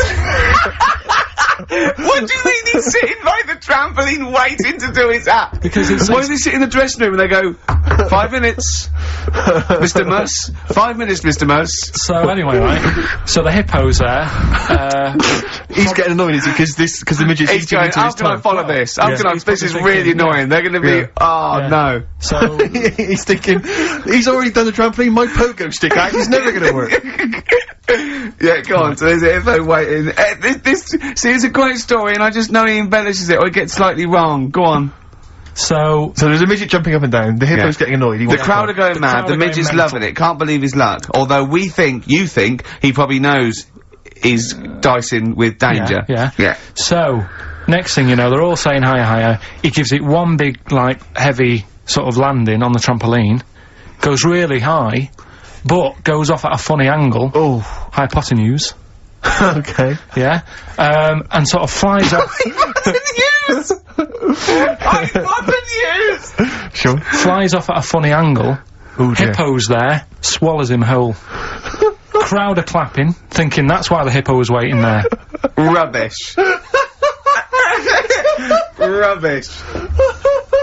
It's not rubbish though. But no, maybe there was an accident in a circus with a midget and a hippo, but at no point was this hippo waiting to go on, going, come on. The midget flew off at a hypotenuse and landed in the hippo's mouth and was swallowed whole. This is what you embellish it. That is great. And what's I that? have to say though, Rick, when I heard midget, trampoline, hippopotamus, I was thinking accident waiting to happen. Yeah. So, Yeah. maybe. I mean, It is that you should never put those three together. Never. It's a recipe for disaster. Everyone textbook. knows that. Midget, trampoline, hippopotamus. Are you mental? You're asking for Well, trouble. Well, You know, when he told me it, he said, and the midget, he didn't mention the hippopotamus, and he said the midget went alright, and soon he fell off, and the hippo ate him. And I said, sorry, what was the hippo doing there? He went, it's a circus. I've never heard of a circus having a hippo. What do hippos do? What can they do? You can't train them, can you? What do you... Aren't they, like, very deadly? They're huge, aren't they? You can't have a hippo in a circus. you sure? You're not thinking of Zippo? He's neither clown. Yeah. No, and it wasn't some sort of where Zippo was eating a midget, and it's some sort of horrible sexual act. No, it was definitely. I heard it on breakfast, right? Oh, okay, sorry. No, it's definitely fact. Yeah, okay, right, okay, good. Well, let's play a record then. So, I'd like to play a classic Springsteen. We're all fans of Springsteen there. This might be his debut album, I'm not sure. Greetings from Ashbury Park. I think it is, yeah. New Jersey. And this is Growing Up. It's great, it's classic. Educating Ricky, part 2. Right, what's the clues left? Well, we've got left the headlines. I'll be new buying one of them. Yeah. And we've also got chicken. You believe it? Chicken. You believe it? So they're the two that are left. Which one should I go for? Chicken, you believe it, is not that picture, is it? In that we saw. Which picture? The bloke with the... No. Right, okay. God, that was bad. Right, okay, right, so... I was about to explain We that. can't really discuss this on air, can we? Well, we can. Steve brought in, Karl, the best book ever, which is, what is it? I found it when I was moving house. It's an FHM publication, and it's kind of like lots of grotesque pictures and stories, and like the book of a book of freaks and weirdos and And Karl opened it, and the first one was like... At the back. I At the started back. from the Well, back. you couldn't believe your luck, could you? What was it? What was number 50? A bloke with two heads. And he said, what's number 1? Yeah. And then number 6, there's a bloke who's a squid or something. Octopus. Yeah. yeah. He's loving it. At number 1, he said, well, it's just a fella under a rock. And I went, oh no, read on, I think I know about this. And it's the fella that was found, he caused a landslide while having sex with a chicken. And they pulled him off, and there he is, the chicken owner. Right, so Karl so- could not believe his luck. So it's not that. Chicken, you believe it? I'll have that one You're then. going for that one? Yeah. Right, well, we've talked a lot on the show about, We've talked a lot on the show. Yeah. about animals without heads. We haven't! We haven't! We talked about cockroaches could live without a head for 7 days. Yeah, we've talked about that, and then of course there was the the well-known one about the fella who had his head cut off, and he blinked in he the said to his head. mate, count how many times I blink when my head comes off. Yeah, when you told it to me, you said his head came off, and he said, as his head was in the basket, he said, quick, count how many times I've blinked. And it was Nick Frost that had to go, no, Karl, no, he said it before. I went, and that was lovely. So, yeah, we've talked quite a lot about things, heads coming off. Go on then. Well, this one, Yeah. right, back in 1945. You looked up the date. Got a specific date, wow. Mate Jonathan sent this one, you know him as well, the lad at the BBC, right? He emailed this one in, so thanks for that. Chicken, it's called Mike. There's a chicken called, sorry, I missed a bit there. There's a chicken called Mike. chicken called Mike, Okay. right? Yeah. What happened was, it was living on a farm, right? Loads of chickens knocking about, and the owner of the farm is like, you know, getting ready for tea, and his wife says, go out and get a fresh chicken, because my mum's coming round. So he thinks, well, I want to get a good one in, because I want to impress her, because back then, even then, they wanted to impress the mother-in-law and that. So they said, alright, I'll just nip out and get one. So he sees Mike, chicken, running around. Is this during the war or after the war? 1945, I'd say that was after. No, ended, well... It ended in 1945. Yeah, Okay. September, go on. So, chicken's running about, he thinks that one, that looks alright, I'll have that one. Mikey. So he picks it up, and he cuts its head off. Oh. Puts it on the block, cuts its head off, runs about a bit, like they do. He thinks it'll stop in a minute. Keeps running about. Oh, what's going on here? Right? He's now, like, chasing the chicken without an head. Yeah. He's saying he should die in a minute. Anyway, doesn't die. Chicken's walking around with no head. Lives for 18 months. Yeah. Chicken with no head. Yeah. What do you think of that? Well, I'll tell you, I've heard this story before, Rick, and, the explanation, as I understand it, was that, certain vital cords, spinal cords, weren't severed when the head came off. So that was why it continued to live. Yep. I don't know if that sounds plausible. It's fine. Absolutely fine. How did it take on, protein and energy? The fella who owned it, he said, well, hang on a minute, he said, I could kill it now. But I've got a wonder chicken here. But he's thinking, it must really want to live. Sure. Right? If it survives that, they've sort of got something here. Yeah. So he, what he does, he gets a little, eye droplet thing that he used to use on it. Obviously not anymore, right? And he filled it with grain and water, and it had a big hole in its neck where its head used to be. And he, incredibly.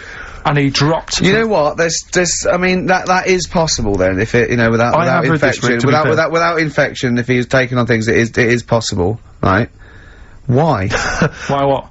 Why did he do it? How cruel is that? I mean, that was not cruel, because the chicken obviously, you know... He said if he thought it was a bit fed up, he would have killed it. He said, but he was running around quite happy. Well, it wasn't fed up at all, because it had no brain. Well... What do you mean, wow? I'm just saying what... It was nothing, it was just sinew and nerves and electrical impulses breaking down energies, right? That's all it was. It didn't have a brain.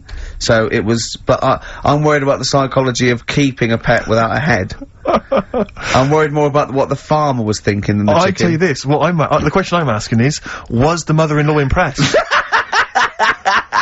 I mean, that's why he set out, to shot Mike's head off. This is lovely, but it's just the head. Well, you don't kill a chicken like that all at once. I thought we were having chicken for dinner.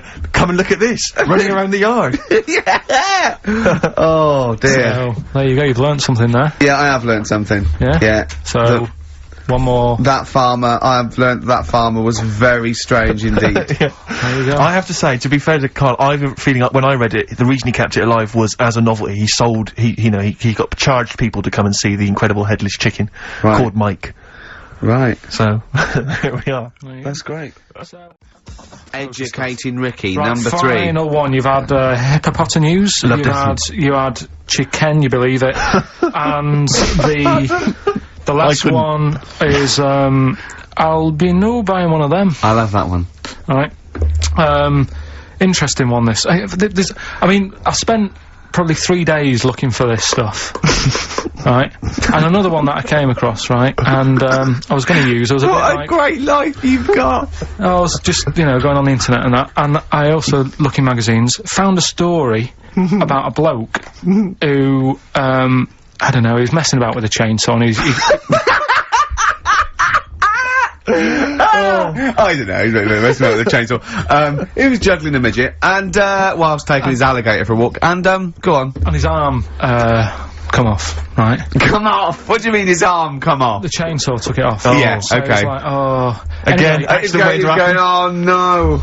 Oh. So, there's a picture of him on a exercise bike, sort of just with a little stump sort of balancing, but he's getting on with his life, he's happy and everything's fine, he's not complaining, it's his own fault, he's got no one to blame, right? So anyway, he goes to the doctors, and the doctor says, I can do something there. So he goes, well, it's alright, I'm getting by alright, don't worry about it. And he goes, no, we've got an arm in, right? We can attach that, a real arm, from someone who's, I think they'd passed away or lost an arm or something, and, they lost an arm and didn't want it back. Yeah, he went, I love it. Are you using that? Yeah. No, because I know someone. Because I know a bloke, actually. Yeah. Well, can't you just put this one back on? Wow, it's first come, first serve, really. I was just building a bionic man. We've replaced one arm with a robot's arm, so we got a spare one. So, the doctor's going, let me put it on, he's like, well, alright then. So Ungrateful bastard. So, he does the operation, right? Everything's fine. He's loving it. He's happy again because he said he can brush his teeth. Right, okay, if this is gonna be He's something loving like... it again because now he can brush his teeth. Right, if this is gonna be, and it was a leg, or No. it was a chimp's arm, Or it was the arm of a killer. It was 2 left arms, right? I'm going to kill you. Oh, let's leave it then. What is it? What's the answer? No, it's not that. I'm just. What messing. is... Okay, Right. So he says, go on and do it. So he sews it on, and like I say, he's happy. He's brushing his teeth. He can have a pint in the pub. He's lifting a pint with it. All his mates are happy for him. It goes on for about 2 years. Everything's fine. Then it all starts going flaky. Oh, I knew it would. Was it made of chocolate? All right. So it all goes all like gammy, and then for some The reason arm starts going gammy. it goes gammy, and it gets longer. Of course it does. So there's a picture of him, right, stood in the magazine. He's stood there with his arms by his side. One arm's normal, the other one is like past his knees. It's he can pull his socks up without bending over. So It's is this going to really- be they gave him the arm of an 8-year-old child who would have been the tallest man in the world? No, he just said, oh, what am I going to do? And the doctor said, oh, there's not much we can do. And left it. What? Wait a minute, you can't That's leave not it a there. story. So, Carl, That's what? not You've a got to story. tell us the explanation. What? Was it an incredible plastic arm? An incredible expanding arm? Did he fight crime later? No. Well, that's the end of the story? You've got no scientific explanation as to why... That's why I didn't pick it. But you just told it to us anyway! Yeah, but I'm just saying the sort of knowledge I come over when I'm looking for the good knowledge. Yeah? So that Why did hasn't his even arm made the grow? list. Why did this arm grow? He must have had an adult arm. They couldn't have given him an arm. I don't know. It's just one of them.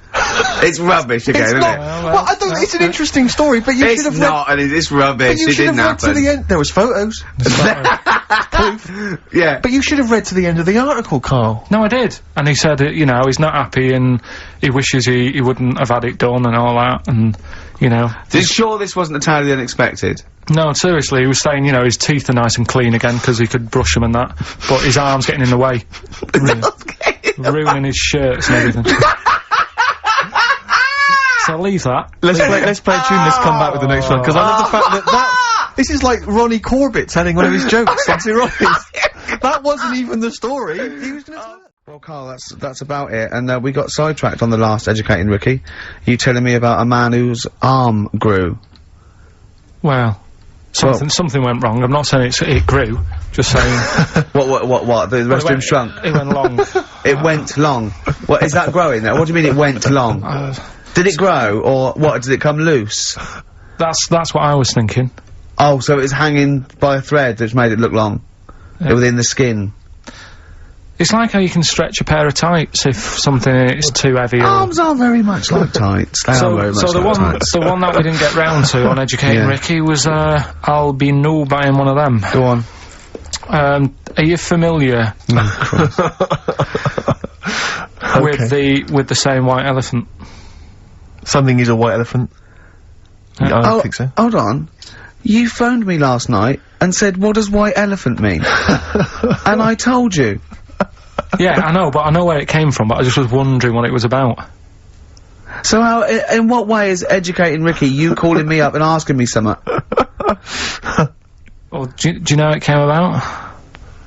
You've given away some of the secrets of the show there, it would appear. I didn't realise he was phoning you for information.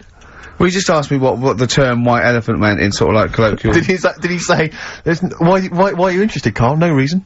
No, go on. Well, what it is, ages ago when... So what do we understand white elephant to mean? Well, some of that's useless, that's like a bit of a, you know, you know, something that you wouldn't want around that's just stood there doing nothing. Yeah. I'm looking at you, Carl.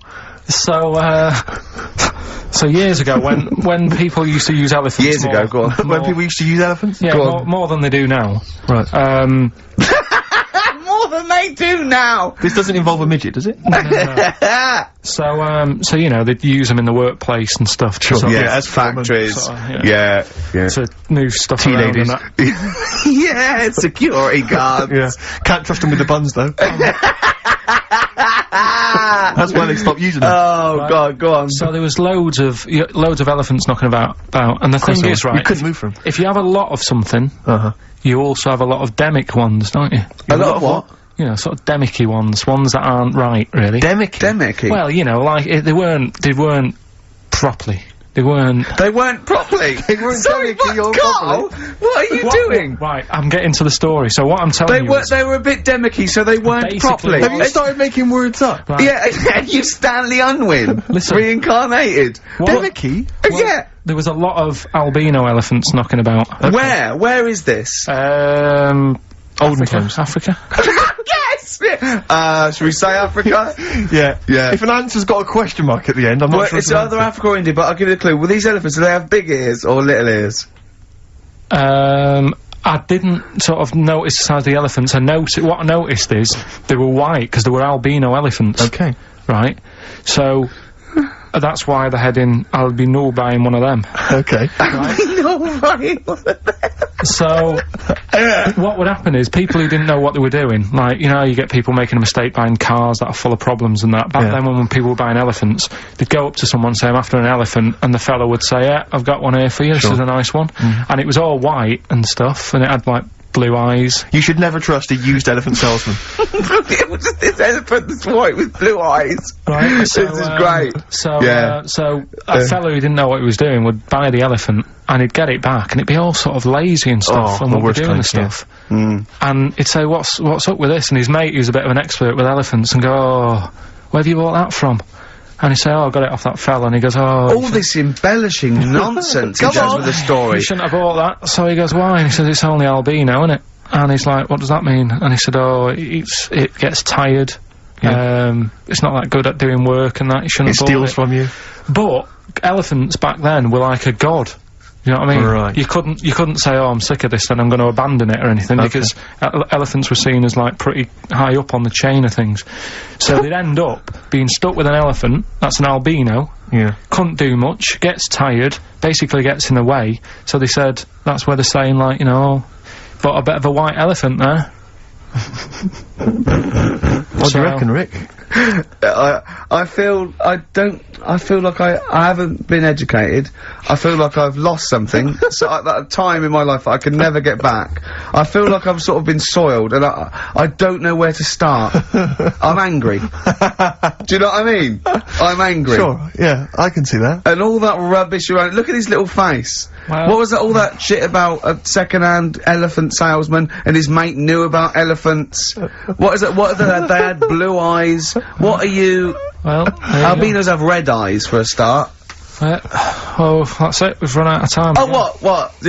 I mean, what are you going to do about this next week? Are you going to actually do some educating next week? And what about Rockbusters? Are you going to make the clues proper cryptic clues? Well, that's the teaser, isn't it? That's what we'll leave them with. Will it be any... Oh, I need some learning. I need some knowledge, Carl. Educate me. I might be able to help you. Go on. We've got 3 things, as always. I'll give them a little heading to tease you as to which one you want to learn first. Yeah. First one is the tip included? Is the tip included? Like it. Second one, I want to come here in hindsight. I wouldn't have come here in hindsight? Yeah. Okay. And the third one, am I gonna have to thump you? Am I gonna have to thump you? Okay, and you've trawled, what, the internet? So if I can get into the mindset of this plan, is the tip included? Well, obviously, that's probably not gonna be about a weight, it's gonna be if that's someone losing the end of his knob, I assume. Am I gonna have to thump you? That's a man who lost his arm in a fight, but then picked it up with the other arm and smacked him with it. What was the middle one? I want to come here in hindsight. Hindsight. Hindsight? Yeah, it's someone was blinded by baked beans. Sure. So what are you going for then? I think I better go for, am I gonna have to thump you? Right, well this isn't... I've been struggling again, to be honest with you. Searching high and low for stuff, and some of these I had to leave till this morning. Right, because there's just not enough knowledge out in the world, is there, that you don't know about? I found out about something in the week about a guy who, was playing tug-of-war. This is bonus material, isn't it? He was playing tug-of-war. Oh, his arm came off. Only his arm come off. Yeah, he got caught up in the rope, yeah. No, he didn't. He didn't get caught up in the rope, he just was trying that hard and didn't want to lose. He kept holding it. But he allowed his arm to be pulled off? He really wanted to win.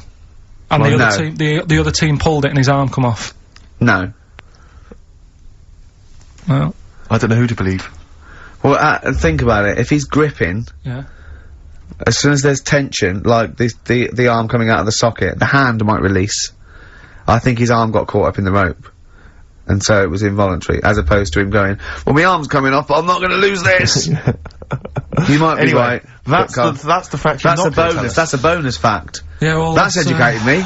Well, a man lost his arm. Oh, interesting. Go on. Am I gonna have to thump you? Yeah. Do you know the saying, shut your face? Yeah, I've heard the well-known Shakespeare, innit? Yeah. Do you know how it came about? No, Joe Dolce. No, go on. It's, ages ago. Oh, yeah, literally, literally. Like, knights who wore armour. Okay. That's, armour gonna have to thump you, that's how it came about. Okay, armour. They wore all the stuff, and they had the helmet, and say if they're guarding something at night, stood outside a castle or something, and there's probably gonna be 2 of them. Right, so they stood there talking and that, and talking about stuff, and the future, sort of, medieval stuff. One of them was like, "Oh, we should shut up. You know, I've been stood here for hours," and he's going on and on. Yeah, sure. So he'd say, "Shut your face," meaning, shut the guard down on your helmet, the visor, and I can't hear you then. So shut your face. Shut your face. And that's how it came about. Well, I suppose it would be interesting if I could just rely on it. I'm not sure it's true. I know. I just never know. It needs to be corroborated. Just like I don't know where he got it from, but anything via Karl is precarious. Yeah, I mean, I feel like maybe you should give us your sources next time. You know, tell us where you got this information from. Got it off the internet. Yeah, but where on the internet? I can't remember where that one was. I mean, I always go through, like, the news pages and stuff, and this news should be updated, because they've only reached the 17th century, which was last week with people eating, tomatoes off lead plates. Then I look at news, and there was stuff about a woman who was in a shop, and she, I don't know, they had some workmen in doing the shop up, and they had some wood glue left out, and she asked for some pear juice, and then the guy went and thought the glue in the thing was the pear juice, and she went and drank that. But that's not really news. No. So I thought, well, we're not having that. I wish you hadn't told us. There was one about... So there's some poor woman now whose tiles have fallen off because she tried to put them up with pear juice. Yeah. See, that's the danger of mixing up pear juice with toxic glue. Yeah. Your wallpaper and your tiles and everything just fall down. There was also... Be careful, everyone. Be careful. There was something about, kids having hamburgers, it makes them fat. Hamburgers. Hold on. What? Having food with high fat content can make you put on weight? Yeah. Don't believe it. You're an idiot. What's the next one? No, let's play a tune, let's play a tune. You've still got to come, you've still got I Want to Come Here in Hindsight, and you've still got Is a Tip Included. Carl just, said to me, here's something. You can't hold your breath to death. Have you tried it, Karl? It's just another little lesson. There's someone here who's in a really low ebb. They've been listening to the show, they were going to commit suicide. They just started holding their breath and thinking, oh, screw it. Well, what did you learn in the week, right? I'm always doing all the educating. I asked you were talking about watching a programme about jellyfish. Yeah. And I said, well, that'll be interesting, I'll try and find some stuff out, but I couldn't find anything that I didn't already know about them. It must be difficult for you to find anything you don't already know. So what did you learn about jellyfish? I agreed with you by the end of it, that they should be wiped off the face of the earth, because they're balls of water in membrane, right, that go around stinging people to death. Let's lose them, Karl. Let's lose the jellyfish. Yeah? That's what I think. Because I was stung by one. You know? Oh, you got stung by one? Yeah, I was on holiday and got stung by one. Yeah. And I don't understand. No, don't understand them. I'm not a fan of them. So that's that. Good. So well, that's sorted out the jellyfish conundrum. We've solved that particular worry. Right then, so, take your pick then. I asked him if he could have any animal the other day. Did I ask him on air as well? Don't know. Off air, he said, I've got it down to 2. Right, and this was, he said, what favourite animal we're looking at, or could I own one? And I went, you could own one. And he went, right, but could I own one, or would I have trouble? I went, Karl, you've got all the expertise, you can just have it in whatever it needs, and you go down there, he went, right, and I won't regret it and get fed up. I said, no, Karl, just what animal, if you could have any animal, what animal would you love? He went, I've got it down to 2. I went, what is it? He said, either the rhino or the hippo. What's your logic? Well, I don't know. That was then. I mean, ask me tomorrow, and I might have 2 other favourites. Do you know what I mean? When was that? A couple of weeks ago. When was that? Well, you were there.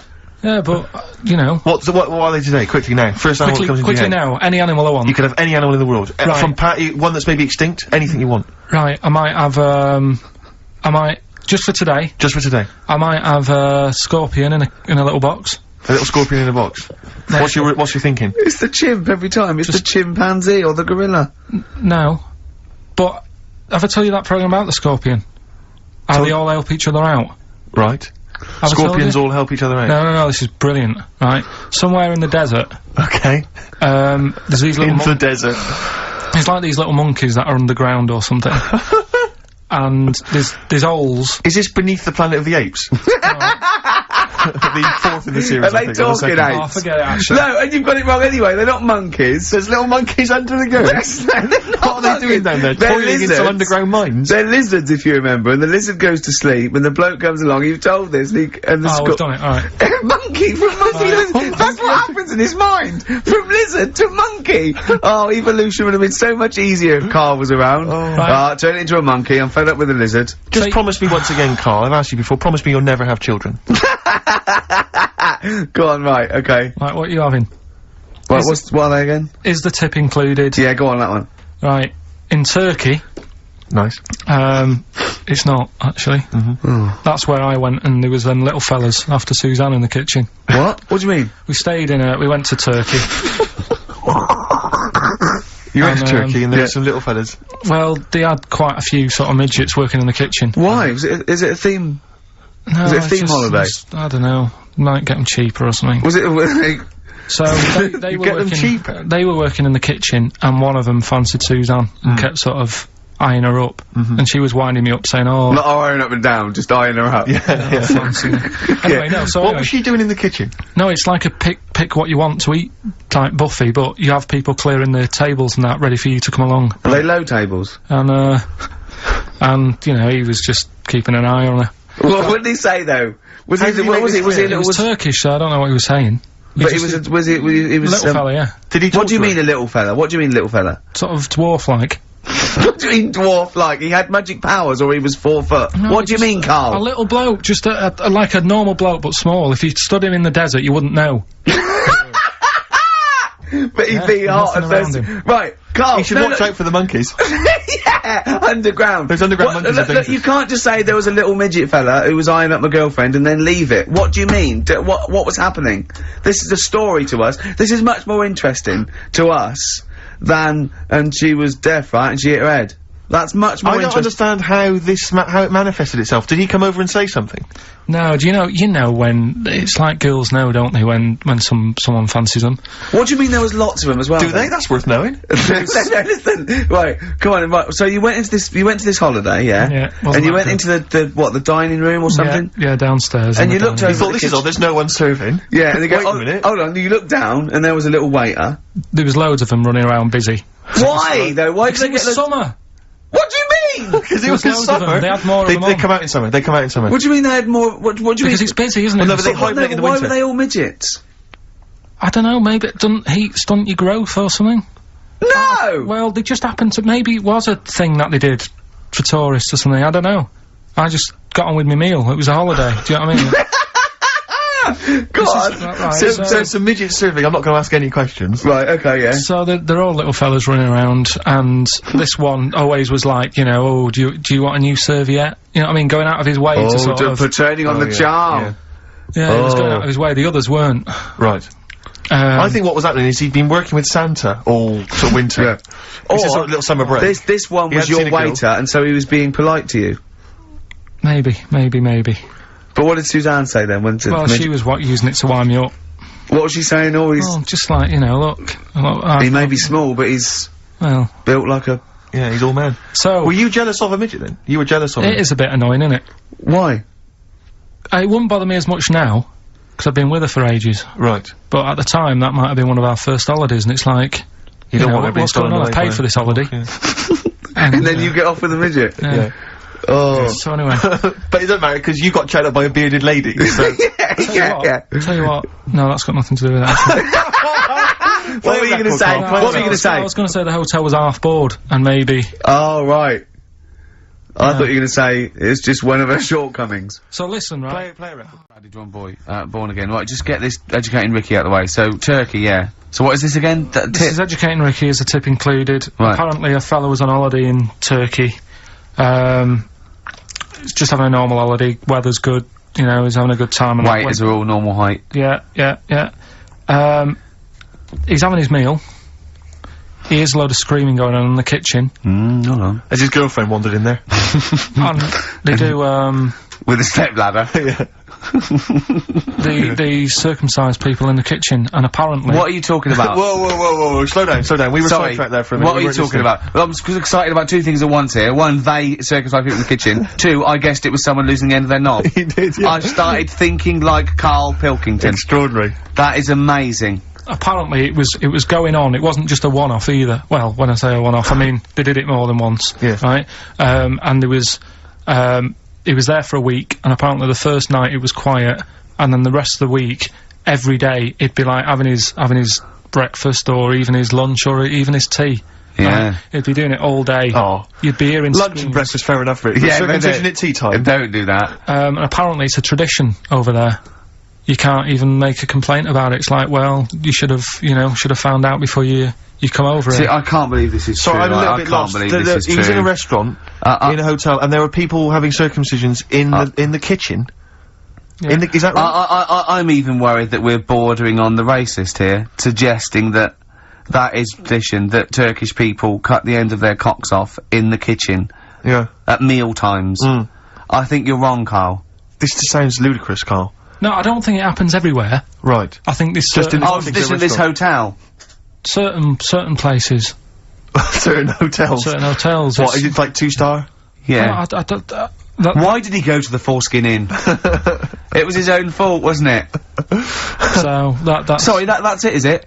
Have they closed? Wait. That's the story.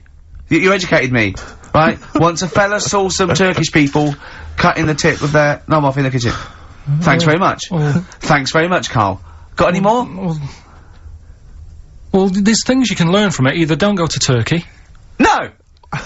Don't have calamari when you're over there. Karl. Okay, Karl, one more. Can't we just... Don't get the ump, just because so far you've come up with nothing. What's the last one? Give us the teaser clue again. It was, I want to come here in hindsight. I wouldn't have come here in hindsight. Yeah. Right, give me some education. This will be the thing that teaches me something. I can feel it in my bones. Come on. There's a kid in Kenya. He was messing about with some beans. Magic. We guessed that as well. You did, yeah. He's fed up because we've guessed his puns, I think. He put one of them in his ear.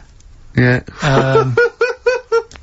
The mum or the dad said, oh, what have you done that for, or whatever. Yeah. So I'll have to take you to the doctors now. So they took the kid to the doctors, and the doctor said, oh, he said, I can get that out, I can sort that out for you. So, he took it out, and the doctor said, right, that's £3.50. And the dad said, I've only got £2.70 on me. And the doctor said, right, well, and he put the bean back in his kid's ear.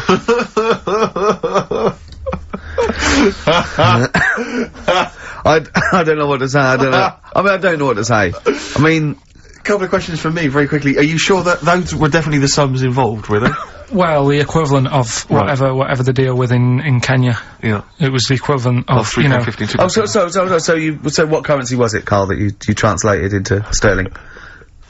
I don't know. No, it was saying in the thing, it said the equivalent of... £3.15, £2.10. Did it say that? Yeah. So did it say that? Yeah. Karl, look at me. Look at me. Did it say that? Yeah, it said that was the, Did it say that? Yeah.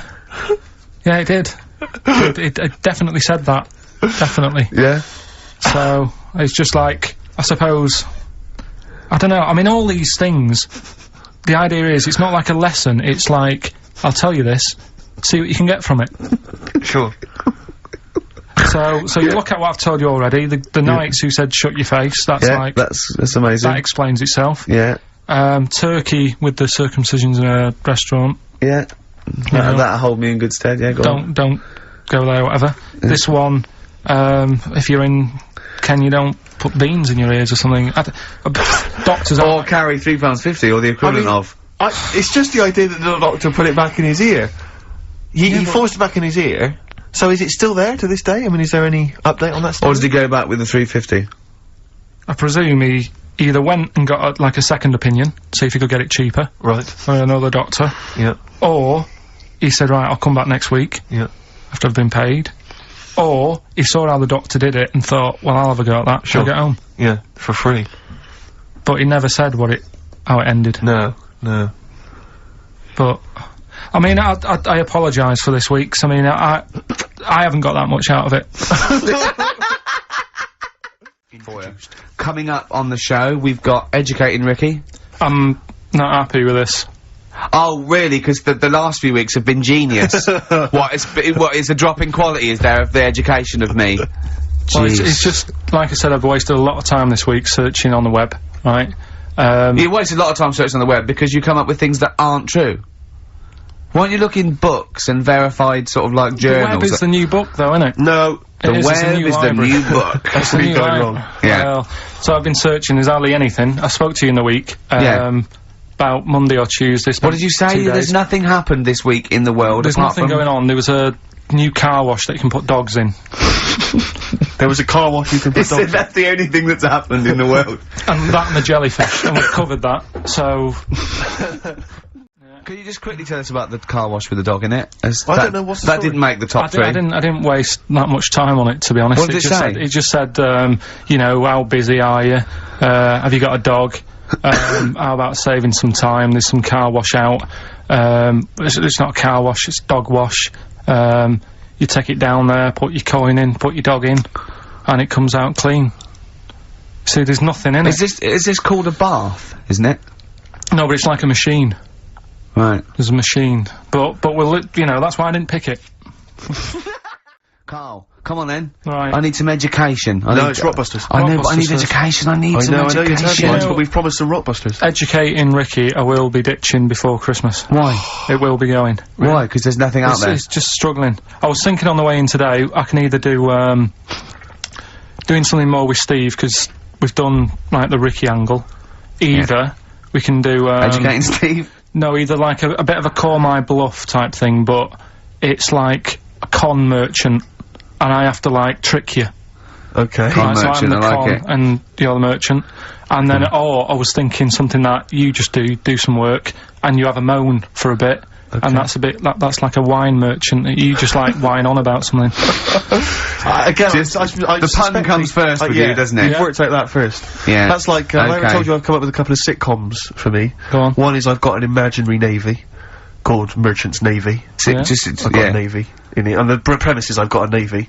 Yeah. And another one is I live in... And that's as far as he's got as well. Yeah, that's all I've come up with. If you've got any ideas there, Karl, Yeah. then that'd be much appreciated. Another one is I live in quite a salubrious part of North London, and that's called Merchant of Little Venice. And I live in Little Venice. Again, I don't know what happens. But, any ideas, Karl? You know, I've got one where I play an Italian waiter, and it's called Shut Up a Gervais. Yep.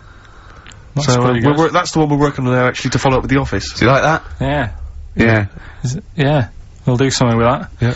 We have still got Educating Ricky. Looking forward to that. Go on, let's have one. Let's have one. No, Just I'll give you the titles. give me the titles, yeah, go on, yeah. Right, you've got 3 bits of info that's gone on in the world, Yeah. or Possibly. sort of information. Older times? Older Never go times further stuff. back than the 17th century, do we? Well, no, let's make it clearer. There's 3 bits of information that people have put on the net. Whether or not they're true, different issue. And that he still gets it a little bit wrong in Oh, translation, always, yeah. and sort of adds bits to it. Yeah, go Right, on. so we've got I love it when he plays out those historical dialogues. Yeah, You know, it's like the 15th century where he goes, so anyway, a bloke says to himself, I'll tell you what I'll do. So the horse isn't happy. Yeah, go on. right. So the 3 that you've got to pick from. You've got get your kit on. We're off down the butchers. Yeah, let's get your kit on. We're off down the butchers. Yeah. We've got wash up with you. Wash up with you. What's up with you? Ah, yeah. And the last one I couldn't really think of a good title for, so it's just, why don't they just get a diary or some paper or something? It's mine and Steve's favourite bit of the whole show. This is what we do this show for now. Educating Ricky. Yeah. Go for it, Carl. Who said that learning can't be fun? Yeah. Yeah? Okay, I'll go for the one... What's the one about the butcher, going down the butcher shop? You've got, get your kit on, we're off down the butcher's. Yeah. You going for that one? Yeah. Well, do you know the saying, don't let the cat out of the bag? Yeah. Do you know what it means? Yeah, don't give away a secret. Right. Well, do you know how it came about? No. Well, ages ago. Before, like... Ages ago. 17th century? Yeah, before, like... Yeah, 17's good. Yeah. Before, like, you know, proper butchers and Dewhursts and supermarkets and that, you used to get these blokes who sold meat. Right. Butchers they were called then, I think. Yeah, but the difference was they didn't stay in the same place, they moved about. Right, so they'd turn up on a street corner, and he'd have, like, loads of carrier bags of, like... Carrier bags?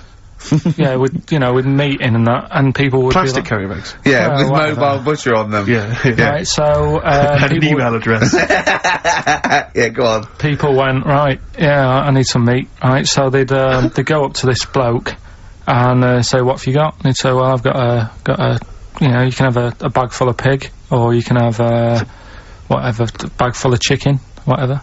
Yeah. And they'd go, yeah, how much? They go, oh, you know, call it a £5, whatever. Yeah. And they'd buy them, and to make more money, they didn't always fill the bag with what they said was in it. Oh, I thought that might be the case. Right. Yeah. So what did they they used ever to do? put cats in there? Yeah. But I don't see what. Okay, so sometimes they would put a cat in the bag and pretend it was chicken or whatever else. Yeah. So why was a cat any cheaper than a chicken? Because cats are wandering around the streets, aren't they? Chickens aren't. So they'd get a chicken, they'd put a chicken on the top so that when they look in it, they'd go, yeah, that's alright. Got a bag full of chicken. They'd get home to make the dinner, and they'd be like, what are we having tonight? And they'd go, well, you'll never guess. And they'd have, like, you know, well, you can have a chicken leg, and, you know... But it would be a cat. Yeah. They'd have to defrost a pizza. Yeah. Did they mind that they were eating cat then? In those days? He didn't say. He just was saying about the saying, don't let the cat out of the bag. It's like, you know, if they see that, they're gonna go mad. I'm mildly disappointed with this story. It's alright if it's true, but, you know, there's something about it, it's just... I want to know more. He always leaves it... Is it Karl doesn't quench your thirst for knowledge, he creates more. I don't know if that's a good thing or not. Well, yeah, he's like the pot noodle of information. Yeah, do you know, he never... I want to go... I'm not nourished by it. It's if for every fact he tells me, there's 10 others that spring up that I have to get clear. Well, so it was the people that were doing this, it was the dodgy butchers that coined this phrase. Were they saying to each other, don't let the cat out of the bag? I.e., what I mean by that, Jack, is, don't let them see the cat. Yeah. What we've stuffed in there. Yeah. Dodgy butcher, that's another phrase, isn't it? Yeah. So that's the first one. Is that a euphemism, or is that dodgy butcher? As his meat delivered round the back. Sure. So, that's that one. So let's get your kit on. What does that mean? It's a euphemism for, homosexuality. Okay. And meat, presumably, in that means different things. It doesn't. It's a word that is also a male would bird. Would it mean chicken or cat necessarily in that context? Or well, I suppose it could. Yeah. Karl's look at him. Karl looks at you like a cat. Yeah. Whenever we leave him behind, if we don't talk like straight at him and let him see our lips moving, and it's, you know, monosyllabic and very look, he's lost in that conversation there. He just drifted off, didn't you, Karl? No, I just was also thinking on animals and that. Something else I was going to use. Go on. Was, this isn't a radio show, is it? I just suddenly caught myself. This is nothing. I told you that before. It's been bad today. No, but I mean, it's the way, this casual way that it's like we almost have no regard for our listener. And I'm not proud of that. I just don't know what to do about it. Do you know what I mean? I don't know how to do this properly. I mean, we're just chatting here. I mean, it's only Anderson who's seen through us. And that surprises me, that more people haven't... I mean, what are the figures like? Do people listen to this show? I'll find out for you. You keep saying that. But, yeah, there's this parrot And, apparently it lives I mean, Rick, it's unique, if nothing else. I mean, when you wake up with Wogan tomorrow, you're not even gonna hear him start a line with, there was this parrot. Go on, there was this parrot, yeah, go on. and it can talk and that. Someone's obviously, you know, taught it how to speak and that. And, it flew away. And it's living in this church. Right? And, people are at the church doing hymns and that. And then Trouble's brewing. in between the If that hymns. parrot was owned by an old miner who used to swear a lot, Yeah. Well, then the vicar is what going to was be really annoyed. That vicar, Yeah. that vicar's gonna go on. I just hope it stays quiet, Rick, during the vicar's sermons. Yeah, go on. have you read it? No, go on. Have you read it? No, go on, no, go on. because that's what happens, right? Go on, tell us, Karl. During the hymns, it's sort of effing and jeffing and stuff. Yeah. And everyone's like going, oh, you know, it's quite funny, really, you know, it doesn't know what it's doing. Everyone's having a laugh. Yeah. But it's causing a havoc at funerals. When did this happen? Not years ago. John was a much-loved man. He was a wanker! Yeah. So anyway, so that was another What story. can that you say about Uncle John? Bollocks. Oh, Karl, I love the fact that when you look at things, you go, that's interesting. A parrot that swears at funerals. That'd be a nightmare. And it stays with you. You see, for a simple man, you retain an awful lot of knowledge. It's just all rubbish. It's all Do you know what I mean? If you just replaced all this rubbish with good stuff, you'd be an intellectual. Yeah. Really. Because, I mean, your retention is fantastic. Yeah. So So I lose you again there, did I? so Was it the word retention? Right, Karl, come on in, educating Ricky. So, don't let the cat out of the bag, that's where that comes from. Comes from a crafty butcher. Right, go on then. So the next little headline is wash up with you. What's up with you? Go on. You want to know about Yes. that? It's a survey that they did. Survey that they did this week. They? Yeah, some university did some survey. Brilliant. Did a world test on washing up. Yeah. And each country were given 140 pots to clean. Brits were the quickest. Yeah. Yeah. Turkey were the slowest at washing up. The Turks. It's not because the little fellas that work in the kitchens with no... Is it? They can't reach. Spain were the cleanest, and the Germans were pretty good as well. So I don't know where to start with this. Honestly, Steve, I don't know where to start with that. Look at his face. it was really light, right? We've had the parrot, right? These are things that I found. Found the parrot, right? I've told you about the dog in the car wash. Right, you didn't tell me about that. You said there's a car wash for a dog. That's all you told me. Yeah, the but parrot, you said there's a parrot. What? It's a problem at funerals. Yeah. That's nothing. That's nothing. That's nothing. Do you understand? And They used to eat cats. what else have we got? There's an elephant in India with sore feet. Why? There's an elephant in India with sore feet. Now I'm interested. Why? Tap dancing. Why? I didn't write that He's much down trying to about it. break Roy Castle's record. He's still going. Come on. What is it? What is it? Think. It's an elephant, and it was really old. It was about 76. Right. And it had sore feet because it's old, and They don't make stair and lifts the that roads big, do they? roads are bad and that. Yeah, go so they said, what we're going to do? And the town was like, oh, you know, we're used to seeing it around, it's part of the thing, you know, we don't want it to have sore feet. Yeah. So they got some slippers made for it. And it had like a picture of the elephant looking happy wearing some slippers. I love him! I love Karl, his world! Think of it, where did you see this picture? That was on the internet. Right. That's a lesson, though, for any elephants listening. You know, don't wear stilettos to work every day, No. because it can do your feet in. So that But it's don't elephants have really bad memories? no, they're great really good memories. memories. Oh, do they? Yeah. Oh, that's good then.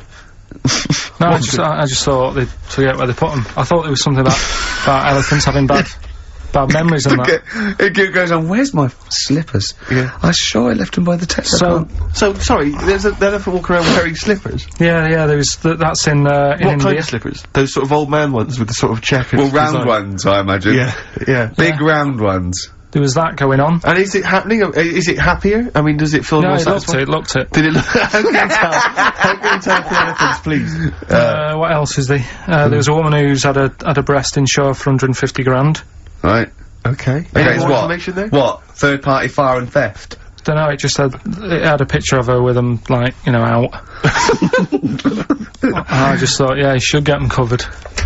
He's done another real joke! Brilliant, that's a proper joke. He's done, look at his little face, he smiles! I'd like to see you on one of the sort of TV panel games. If they could bring back sort of celebrity squares, it'd be amazing as the centre square. Oh, that would be incredible.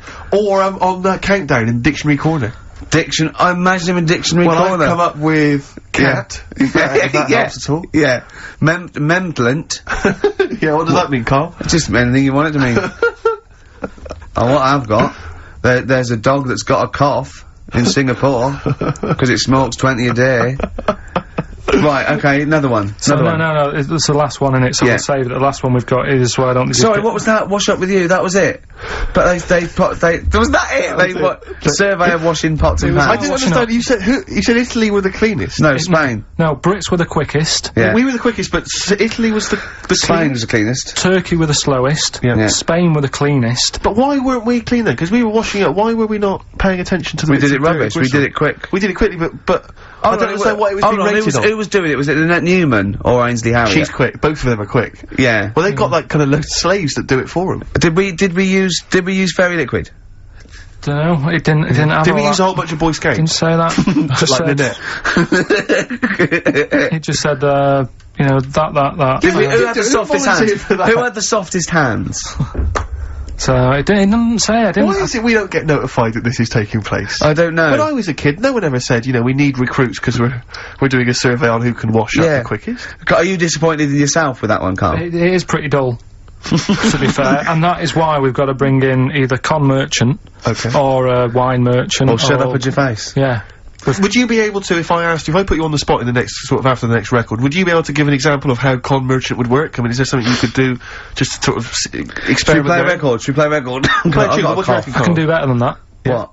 Ads. Go on. We're doing Educating Ricky, right, final one. Come on, Carl. Right, what was it? It was, why don't they just get a diary or some paper or something to write on? Yeah. Yeah.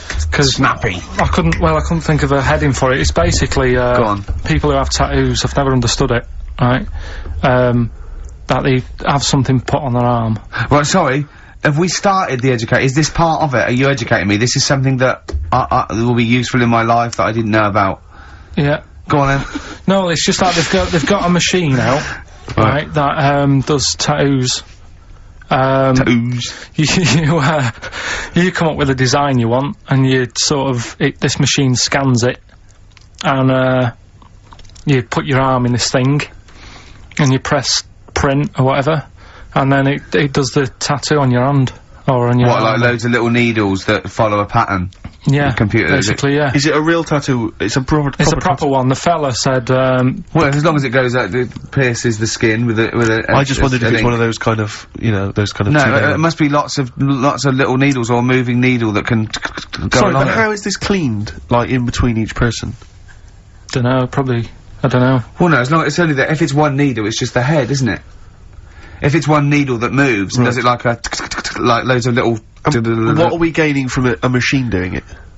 Just because, you know, they're not gonna sort of mess it up. But hold on, how do you keep your arm still? Because your skin moves slightly, so the machine it's sort of strapped to your arm. Right, and so it's spread, the fella said that the tricky thing was in all this, it was the fact that, you know, nobody would let him test it out on anyone else, so he had to do it himself.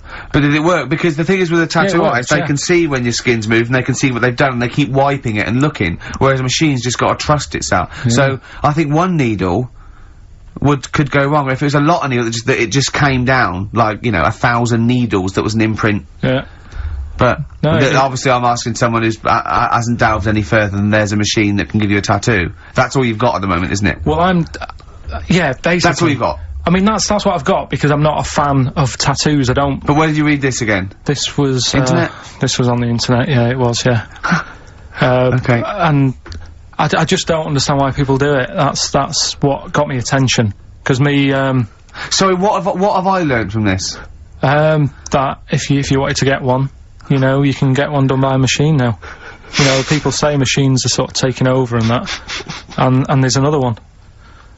But it's just the fact, I mean, I don't know, So give us the snappy title of this education again. Why don't they just get a diary or some paper or something to write it on? That's what I always think when I see people with loads of tattoos. Like, there's that fella who we were talking about the other week in Scotland who was covered 99% in tattoos. It's just like, what have you done that for? Yeah. Do you know what I mean? You can't get rid of it now. You've done it now. Yeah. One of my uncles, right, Tattoo Stan, he's just caked in them. Tattoos. Right. I don't think he's my proper uncle, but it's just like, me dad's got... Tattoo Stan! No, my dad's got... That's a province in Russia, isn't it? My dad's got loads of mates who, When you say he's not your proper uncle... do you know, like, when Just a bloke who someone used to comes hang around round, by the you school? alright, Uncle Stan? Yeah. Do you know what I mean? And there was, my dad had loads of mates like that. There was John the Screw. Right. So he either works in a prison, or he likes to have sex. Cabbie. Cab driver. Okay. There was Jimmy the Hat. I don't know what he Jimmy did. the Hat? Yeah. And, Did he wear a hat? No. No. There was Fred the Veg. You sure he wasn't a relative? Sorry. Fred the Veg used to get us, like, big bags of potatoes and that. Fred Veg, okay. And there was Tattoo Stan. Right. And he was just caked in them, and I used to always look at him thinking, why have you done that? I must have only been, like, you know, 6 I or suppose 7. if you're born with a name like Tattoo Stan, Exactly. you're destined, aren't you, were really? they like a 1950s gang? I'm worried about, I'm Who worried were about... doing a bank job? What was his name? The Hat? What was his name? Jimmy the Hat. I'm worried about Jimmy the Hat. Yeah. Not having a hat. I don't understand Are it. you sure he didn't have a hat? Not when I met him. Did he ever wear a hat? I didn't see him that much. Do you think it was a joke, like, you know, when, your mate's sort of like, you know, 8 foot and huge, you call him Little John or Tiny? Do you think... Well, the fact that he never wore a Yeah, hat. they went, hold on, I've noticed something about Jim. Go on. No hat. And I go, oh, true, let's call him Jim the Hat. Jimmy the Hat, yeah. But me Uncle Stan, he had, like, loads of them. He did them himself. Oh dear. And it was always that thing. God, what was it things like? It was, he had, like, the cross. cut here one. Cut here, on made the in neck. Britain. And if you're going to do them yourself, I'd say at least make sure you're sort of a good drawer. Yeah. And don't do it in the mirror, so it comes out backwards. Well, that was the other thing. But, like, I remember he did, I mean, names are alright. He had, like, all his kids' names down his arm. And, what were they called? Yeah. oh, God, it's... Tattoo Stan Jr. Yeah. And, Paul shits the bed. I'm trying to... Oh, Wabbai Kate. Yeah. But he had... Frankie never amounts to anything. Oh, go on. So he had, like, Yeah. Johnny, I don't think he's mine. so he did all this... I don't even know why I'm telling you about tattoos. No, nor do I, Carl. Hey, to be honest, I don't know if maybe you just have to picture this, but my sister had to take a photo once. She was working in, like, a factory. Not to denigrate people who work in factories, but there happened to be a particularly oddball, kind of lank-haired, weird guy working in this factory. And he did his own tattoos.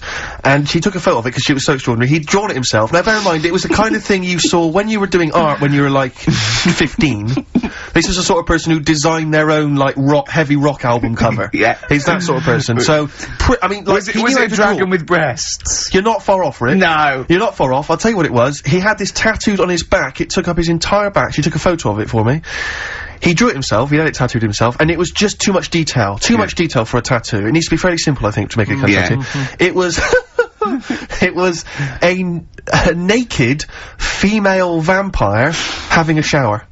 Why was she having a shower? Having a shower. That's why she was naked. Yeah. And so she was She'd been out, beautiful. she was, presumably, She'd been out that night. Been out, a lot of blood. Yeah, well, she was naked, so you could see her naked body. Yeah. She's quite a beautiful vampire, relatively speaking. Yeah. Although the symmetry of her face was somewhat off. Yeah. The only thing I think that gave it away... Well, he had a bad spine. ...was that she did have some pointed teeth. I think that was how you knew she was a vampire. Right. Was she looking... But, the fact that she was having a shower was very specific. Weird, isn't it? But he'd sort of drawn he said to the eye, I said, listen, I want a naked bird, right?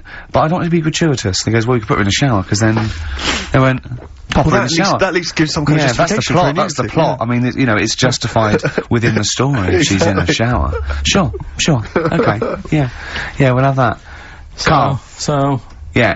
Okay. Any other nicknames your friends of your family had? What was your nickname, Carl? Just, Pilky, really. Because for a minute I thought Karl the Veg would have made a lot of sense. Yeah, Karl the Veg. And why has your dad got a little tattoo, dopey twat, on his arm? Yeah. Can I just interrupt you guys, because we've just had an email here, I hate to query you, Carl, and your educating Ricky section, because I know you put a lot— don't read this, let me just read it for you. Just had an email here from Olivia, and this has also been corroborated by someone else, I forget who it was. She just tuned in, and she just heard you explaining the expression, letting the cat out of the bag. Sure. It's all to do with cats that were put in bags by dodgy butchers, possibly the 17th century, we're not too sure. Anyway, she claims— well, let me see, she says, she uses both the words twaddle and crap, in relation to your definition. She says letting the cat out of the bag is an old shipping expression from when sailors used to get flogged for their misdemeanors. The cat letting the is cat, the cat of of course nine it is. tails, Of course which it is a kind of whip thing that they used to keep hanging in a bag below deck. If it was discovered that a sailor had done something wrong, the cat would be let out of the bag and he'd get a whipping. Hence, Of course it is. don't let the cat out of the bag, meaning to cover something up. She's talking nonsense, No, right? she's not. That's She the is, truth. That's because the the truth. one I read about that was there's not enough room in here to swing a cat, right? And that was people who worked on a boat. Yeah, but and that's they the had a same whip. one. Well, that's fine. They It's could the have two same one. expressions for the They're not same going to thing. keep going on about people working on a boat to get loads of sailors. You can't have two phrases about the same thing! They're These not sailors going have to got be going— nothing to do with their time. Think They're how at sea, many— they're just coming up with stuff Think like how that. many metaphors have birds in them, and, you know, it's ridiculous. Why can't you have— you can have as many sayings as you like about anything, Carl. Yeah, There's well, not a rule. whatever. They don't go, we've made one up about the cat of nine tails. Well, cheers for that, Oliver. Olivia. Olivia.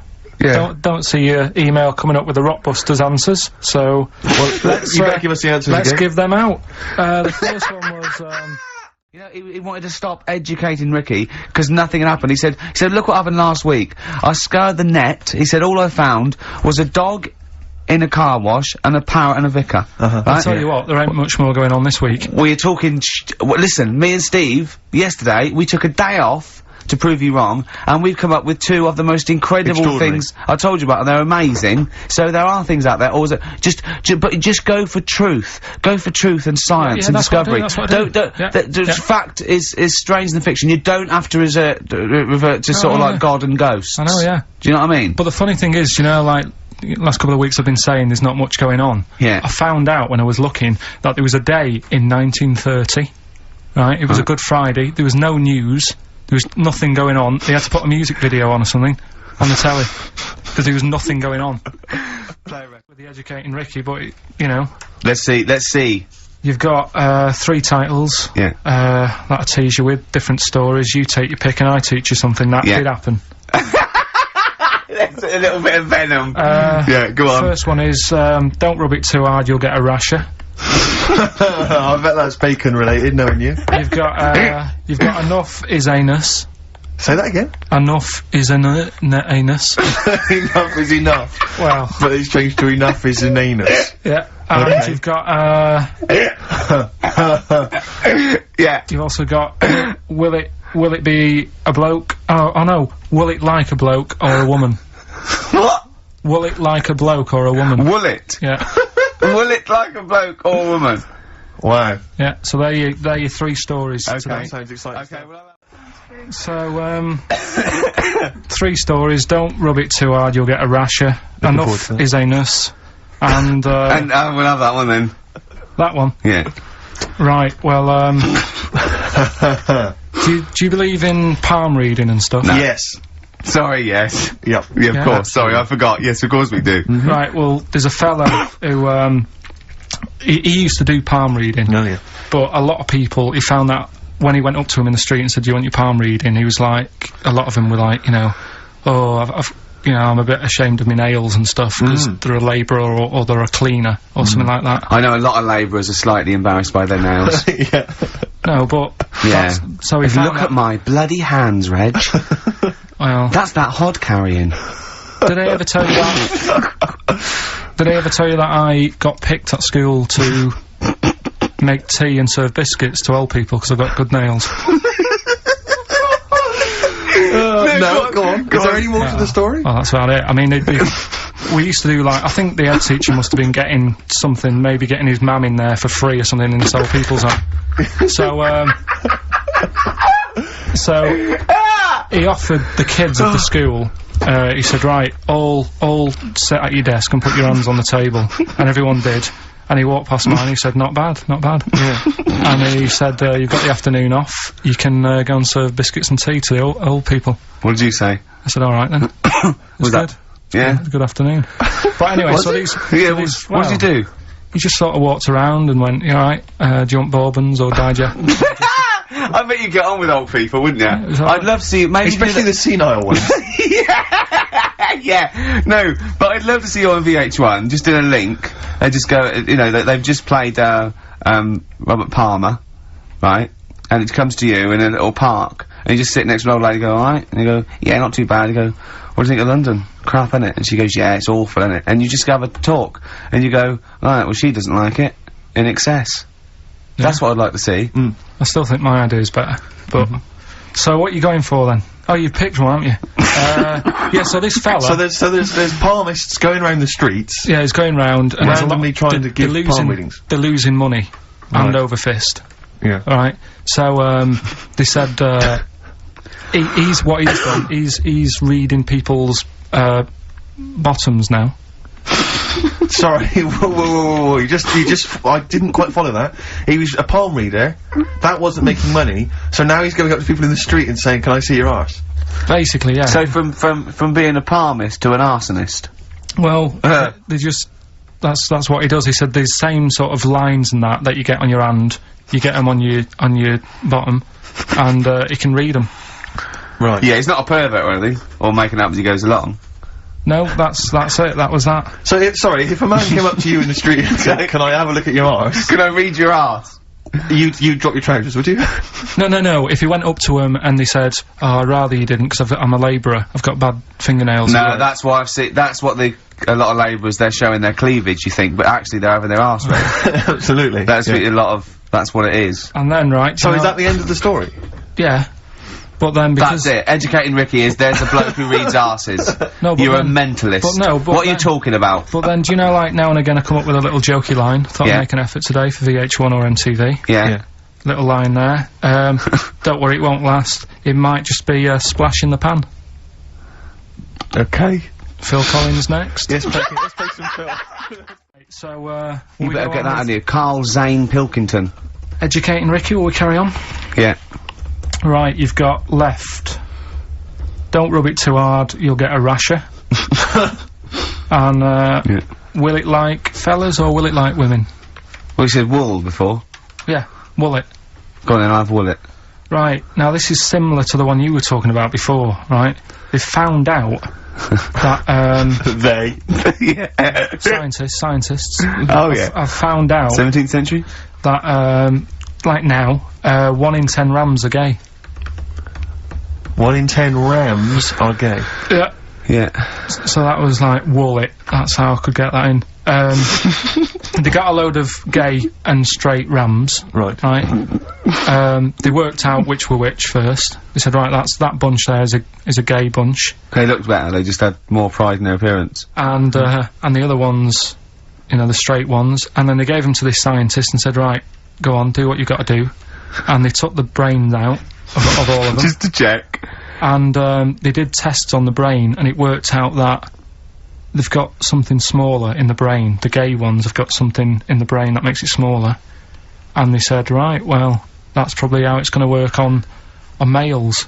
On like, males and females and, like, humans. So you took from this that gays have smaller brains than straight people? No, there's something in the brain.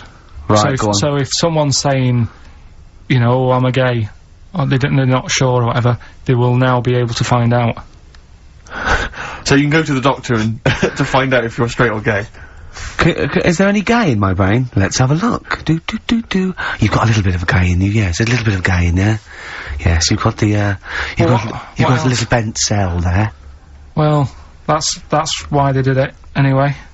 I don't understand how they could differentiate which were straight and which were gay to begin with, before they then gave it to the scientist. Wasn't that what the scientists figured out? How could they tell? There's one theory that it's genetically determined. There is one. There is a theory that's genetically determined, but I don't think it's as easy as pulling a sheep's brain apart and finding a little pink sort of like blob in there, and going, right, we've taken the guy out. Now he's going to go and shag some ewes.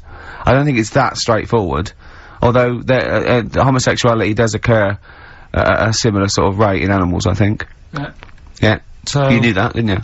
So that's that one. I mean, I just like the idea of the farmer figuring out which is straight and gay. Well, that one's wearing quite a camp-looking neckerchief. So I'm thinking maybe he's gay. Is that, yeah. I love the fact they can, that one's a big fan of Sophie Ellis-Bextor. Yeah. They put on ABBA and see which ones dance. Exactly, That's how they... Which one, put on like Barbara Streisand and see which ones sing along. That shit is rubbish. What did I find out? What did you just say that is rubbish? No, I found out other stuff in the week that didn't make the top 3. Wow. We haven't even had the... This must be mediocre stuff. This must be really bad. Yeah, or it might be dubious. Go on. There's a woman in Ireland who has been with a fella for 11 years. Yeah. She always saying to him, you know, when are we going to get married and that? And he's like, oh, we don't need to. You know, we're happy and that. You know, like I am with Suzanne, it's like, there's no point, really. Unless you have a kid, I don't think you need to, do you? Right. So, he was like, we'll do it in time and all that. Anyway, he comes home from work one day. He says, oh, go on then, we'll get married. She was so shocked, her hair fell out. Did you get that? Wow. So... That's extraordinary. What did he say? Oh, I'm not marrying you, Baldy. Yeah.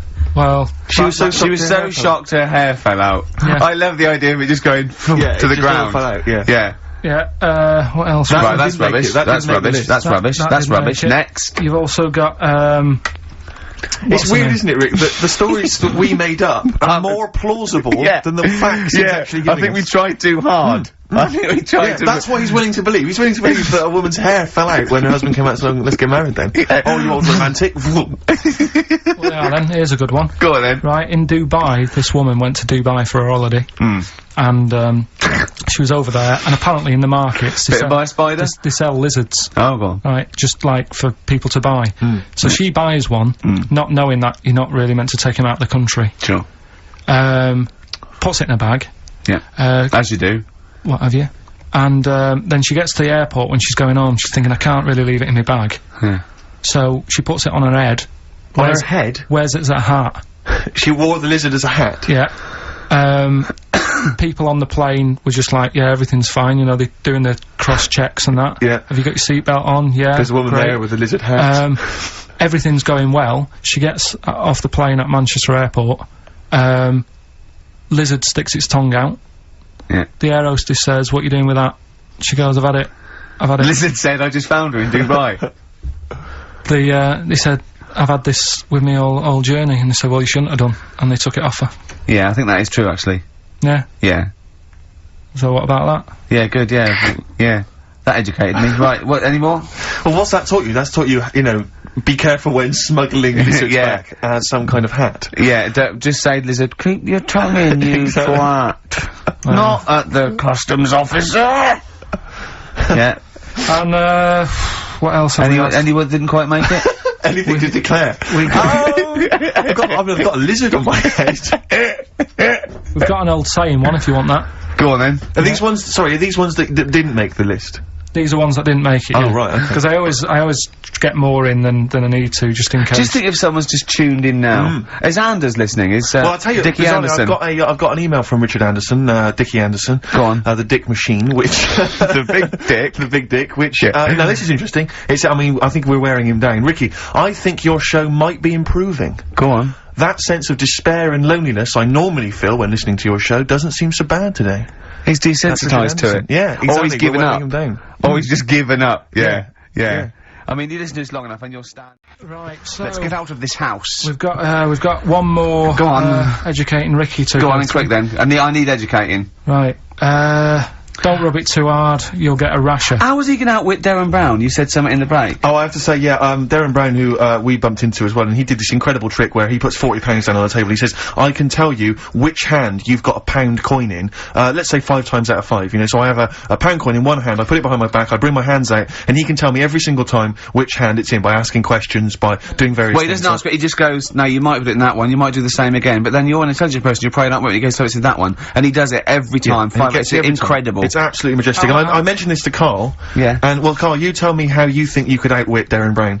Because your dad used to do this trick, you told me. My dad used to play this. Yeah. How old were you? Dunno, probably about 10. So you probably weren't as sharp as you were now, then. So he used to play it, and the way of telling what hand he's got it in, his hand looks bigger. So that's all you've got to do. That's how he did it then! Yeah. That's So how to catch Darren out, to catch It was a Darren bit different out, because he did it with golf balls, but to catch Darren out, Carl told me, Rick, He did it with a spud! to catch Darren out, the hand which hasn't got the coin in, just make it slightly bigger. Just make it, like, extend it slightly so it's slightly larger, and that'll catch Darren out. He'll never be able to So stop that's that. how he did it. or just put a pound in each hand and wind him up. Just go, no, you're wrong. You are brilliant, Carl. Yeah. Do this one. Did your dad used to do the one where he takes your nose off of your face and puts it between his fingers? Did you keep going to the doctors? Yeah. Yeah, go on. Right. You know how that's done? You know he's not actually taking your nose It's his off. thumb. Go It on. is his thumb. Last one. Yeah. Don't rub it too hard, you'll get a rasher. It's been a mess today, innit? What do you mean it's been a mess? It's been a mess. What has? This. What? The show? Yeah. How has it been any worse? It's just all over the place. There's no sort of, it's not tight like it normally is. And she'll be going away with this, thinking that's what the show would be like. She listens on to the MTV. show. She knows it's a shambles every week. Go on. Well, don't rub it too hard, you'll get a rasher. Yeah. Do you know the saying, ham it up? Yeah, go on, yeah. Right, well, do you know what it means? Well, it means to overact. Right. Well, years ago, with actors in musicals and stuff, they'd, the actors used to look pretty ill on the stage because they didn't have proper makeup and that. Right. Right. So, what they used to do, to make themselves look Rub their face in pigs? well, they got bacon, rubbed it on the face, and it made the face a bit sticky because of all the, like, you know, the pig fat and bit of lard and stuff like that. And then they'd go and get some bricks. Bricks. Yeah, house bricks. Rub them together, make some sort of red dust from the brick, and then put the dust on the face. And the fat and the lard and that would make the dust stick to the face. And they'd look well under the lights. And that's where They'd saying... smell great as well. Yeah, well... Lovely. Everyone likes the smell of bacon. No, but... So that's the old, ham it up. That's where like that that. comes from. You know, if it's true, I've got no reason to think that it's not. So that's your third Educating Ricky today. So, what have you learned? Nothing. Absolutely sod all. You've got your hamming it up. Yeah. Rams are gay. They know which ones are gay now. Now! And, At last, thank God. the fella who can hand read, an arse. If you missed the rest of the show, what are you gonna make of that? Have you just tuned in? You are a maniac, Carl. So, you mentioned Educating Ricky.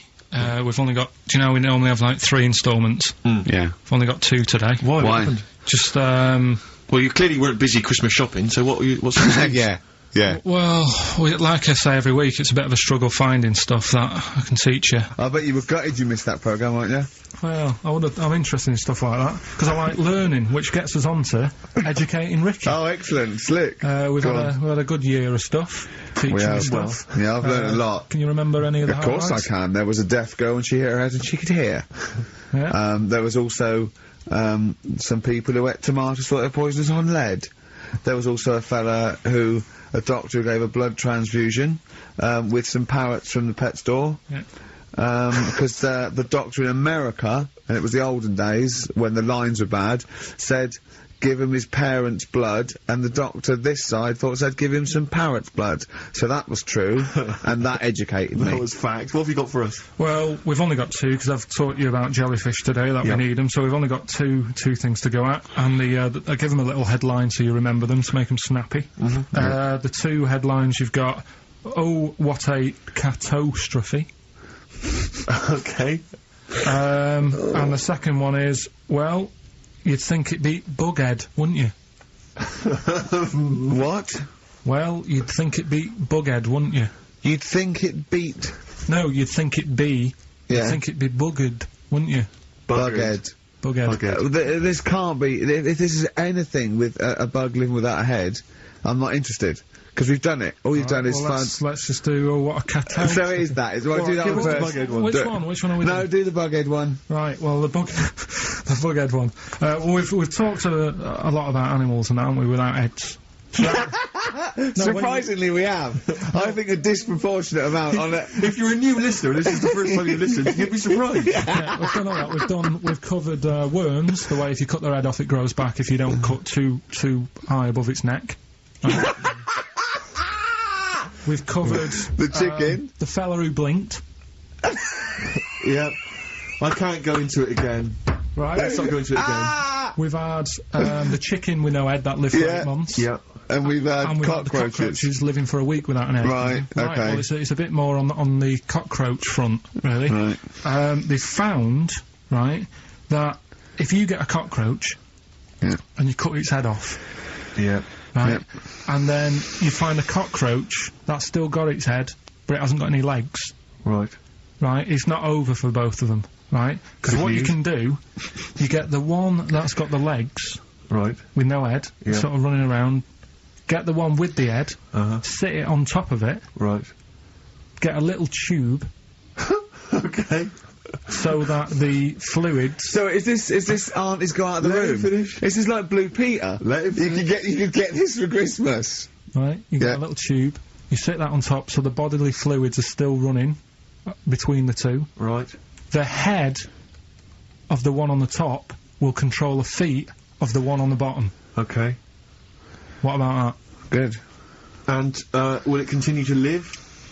that? Yeah. Okay, you don't know that for sure, do you? You're just No, guessing. that was just a No, question out of the that's- blue he wasn't expecting. Yeah. Well, what do you think of that? Good, yeah, it's great. Yeah, just a primitive nervous system that can, yeah. Yeah. Did you expect us to be more impressed and excited by that? Well, Did you fall off your chair when you read that? Did you literally topple off? Going, Did you "Whoa, like a did you cartoon." think you were going to be the Frankenstein of the insect world? Yeah. No, I just was thinking if they can do that, you know, With them, can they do it with can they humans? Because I also did a bit of research course on... you did. Did you come to the sort of conclusion that apart from the moral aspect of it, that the human was probably more complicated than? Yeah, but... Do you know what I mean? Things move on, don't they? Do you know what I Modern mean? science, Rick. You know, I had Binatone as a kid. Now they've got PlayStation 2, and the difference in 10 years They is have amazing. found that if you lose your head, a cockroach can live normally on your body, but not the other way round. Your head on it cannot control its legs because it's Yeah. too complicated It's for too your confusing. brain. So, yeah. Well, So, then other research, because I thought if you don't learn from that, I'll give you something else for course. free, right? Go on. Free. That they can clone people. Uh-huh. The only reason they don't do it, right? Say if, like, Ricky needed a lung, right? They could clone you and make you the same, but the only reason they don't want to do it is because it'd be a bit horrible, wouldn't it? So and it would take sort of 18 years for me to get an adult lung. And there's all kinds of moral implications. yeah. What do you mean, yeah? You hadn't thought of that? So sorry, because lest we forget, Rick, he ended with the only reason they don't do it is because it's a bit horrible and that. Which scientist said that? Right, let's leave That's a that then. quote. Right. Sing the song on Well, there. That's not it. That's not the other one. That's it. No, that was just, you know... We've got another one to come. Oh, I Teach can't us wait. the headline again. What was the headline The again? headline, oh, what a catastrophe. Right, so listen, right? Okay. So, last educating Ricky of the year. Oh, Christ. What a catastrophe. Yeah, let's do that then. Right. Victoria Plum. There's this woman, right? Yeah. This woman, she's reading Guinness Book of Records, Yeah. and she's flicking through, Yeah. and she notices that there's a world record for a cat, right, with 27 toes, right? So she reads it and she thinks, well, that's not right, because her cat's got 28. What do you mean your cat's got 28? Her cat's got 28 toes. So she was like, well, hang on a minute, mine should be in there. So there was I like... missed the very beginning of this. She was... Just looking through the Guinness Book of Records. Oh, Sees the woman, record. a woman was looking through the Guinness Book of The woman Records. with the cat with 28 toes looking Right. through, and it said the record for the cat's toes was 27. She thought, hold on. Hold on a minute, Ross McWhirter. My cat's got one more than that cat, so go on. Anyway, so she said, you know, the person doing the interview with her said, you know, is it happy? And she said, yeah, you know, it's great, and it's really good in the snow. Right. It gets through a lot of nail varnish. Well, yeah, that's what it said, right? It said it's really good in the snow. So, I just was thinking, I mean, that's it, really. That's not it. That's the end of that story. But Brilliant. But what I'm thinking is, right... It was two cats welded together. Carl, you promised me that you were gonna reintroduce Educating Ricky. Yeah, yeah, we can do that. Have you got it? Have you got something that will, that's something that I won't know that's correct, and that will interest me? Yeah, there's loads of stuff. Is it anything to do with monkeys? No, we've got monkey news. We've got monkey news coming out, of course we have. Yeah, Monkey news people, and they're now over to, XFM for monkey news with Karl Pilkington. No, we won't do that yet. We're not doing that yet. Educating Ricky is... Yeah. Well, let's do it. We did it ages ago. Educating Ricky. Oh, that's interesting, and it's correct. Hang on a minute, though. What I do is, I tease you, don't I, with headlines. Oh, go on then. And then, you have to sort of go, that one sounds good. Go on then, what are the I want to headlines? know more about that, educate me. Yeah, Right? okay. You've got, well... Jeez. Oh. That Nelly died. That Nelly died. All right. Okay. Okay. Could be about an elephant. Yeah. Go on. You've got that. You've got, well, I've got well. Take well as read. So they all start with well. Okay. knob body has been that lucky before. Brilliant. Alright. Okay. Or you've got get a lobe of this court case. Right. Okay. Not bad. I'm going for knob body has been that lucky before. Right. It's a story about this kid who was born. Right. Was he? Yeah, he was popped out, like, and the dad and the mum saw the baby, and it was like, oh, that's a good-looking little kid. Sure. And they were proud and that. And then, like they're surprised that it's a good-looking little kid. It's theirs. Yeah. Like it could have been a frog, and they'd have gone, "Oh, he's got your eyes." and then, the doctor goes, yeah, it is, but, look at that. What? He said, it's a boy, and, hasn't got a knob. I love the doctor saying that. I love this GP. Right. Oh, this midwife saying that. Oh, I love little boy. Yeah, but no knob, baby. Mr. and Mrs. I mean, think. Right. No, but I'm speeding it up a bit. Alright, come on, so the baby's Right, so the born, baby's like and that, Doctor says and the lovely, doctor says that, and the woman's like, oh, it's our first as well, and stuff, right? She's really gutted. What's the second going to be like? So, Go ahead. Just a knob. doctor says, yeah. Look like Karl. Right, go on. Right, So, go on. so the doctor says, well, I'll leave it with you for a bit, get used to the idea, right? As opposed to throwing it away. So he wanders off. Yeah. He comes back with a smile on his face, right? Found the knob. So the mum and dad are like, what are you smiling about? He says, you're not going to believe this. Baby's just been born. It's got two. Right? You can have one of them. And they did a little operation. Where did you get this information from? That's in a book. What book? Is it the same a as the book that you carry round with you? No. With the woman with 3 legs, the juggler with 9 arms, and the bloke who found shagging a chicken under a rock. Is it in that book? Weird though, isn't it? Well, it's not true. It is true. What, in the same hospital, there was a baby born without a knob. Luckily, it's Karl. It happened. You're not you swear to God you're not making The it up. doctor making it came up, back honest to God. smiling, because you won't believe it. There's a baby there with an excess of a knob. It happened, honestly. I'm not, all these things are not made up, the educating stuff. That's why I do it, innit? Teaching you stuff. Always teaching you stuff. Alright, if anyone can confirm the baby with no knob, they're the going to baby with confirm it, two. because they're going to go to the same dubious website that Karl got it from. I always try to be level-headed and reasonable in these situations. And You always it's ignore always it. Guatemala or Mexico. Rodriguez was born without a knob. Luckily, baby next door and has got 2 knobs. What a load of shite. Play record. Karl, what you got lined up for us now? Right, well, you've got a choice. Nearly dead? You can have a bit of educating. Yeah, that's how educating. Come on. Educating Ricky. Can we just clarify what this is? I think a lot of new listeners perhaps aren't familiar with this. It's when Karl looks on the internet and finds a weird story about, the double knob, fun, and tells me about it, and it's usually not true. Okay. If it is true, I know it already. Go on then, Karl. They're not really weird stuff, it's just stuff that's gone on. That's interested me, that's all it's about, and they're educated about it. I should just confirm that we've had a number of emails that say the baby born without a knob and then having one transplanted from a baby that luckily enough had 2 knobs is apparently true. Yeah, no, listen. So- I don't question that you could be born with a deformity and get someone's, you know, fingers, knobs, What I'm saying is, it didn't happen with a doctor goes, I'll leave with it. I don't believe it. That baby's got 2 knobs. Exactly. What a coincidence. I bet that little bit of information isn't in there, is it? Sure. That he went out the door, I'm gonna get a coffee, came back, bloody hell, hold on, look, there's an extra knob, I found an extra knob. We can put that knob on there. Perfect. Right, well, you've opted for the headline, It Nearly Died. Right? Yeah. It's about this elephant. Yeah. 80 years old. In Africa. Right? It's had quite a good life and that. But then what happens is, I don't know what it's been eating, but, his teeth fall out.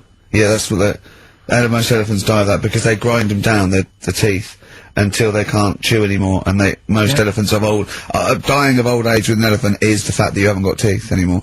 Well, it's had a good innings, it was 80. Yeah. Right? So anyway. They used to pop the food up and feed it to it, and it lived quite happily. No, what they did was, the village got together, said, chewed the food for that's it. sad, isn't it? Made it some false teeth. Made it some teeth. Out of wood. Wooden teeth for this elephant, that's 80. What do you think of that? I don't know.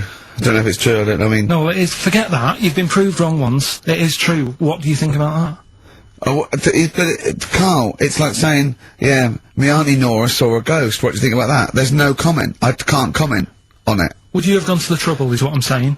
To build an elephant some It's teeth? 80, it's 80. Yeah. With all the problems Africa's got and that, and they're messing about making teeth for an elephant. What problems have Africa got?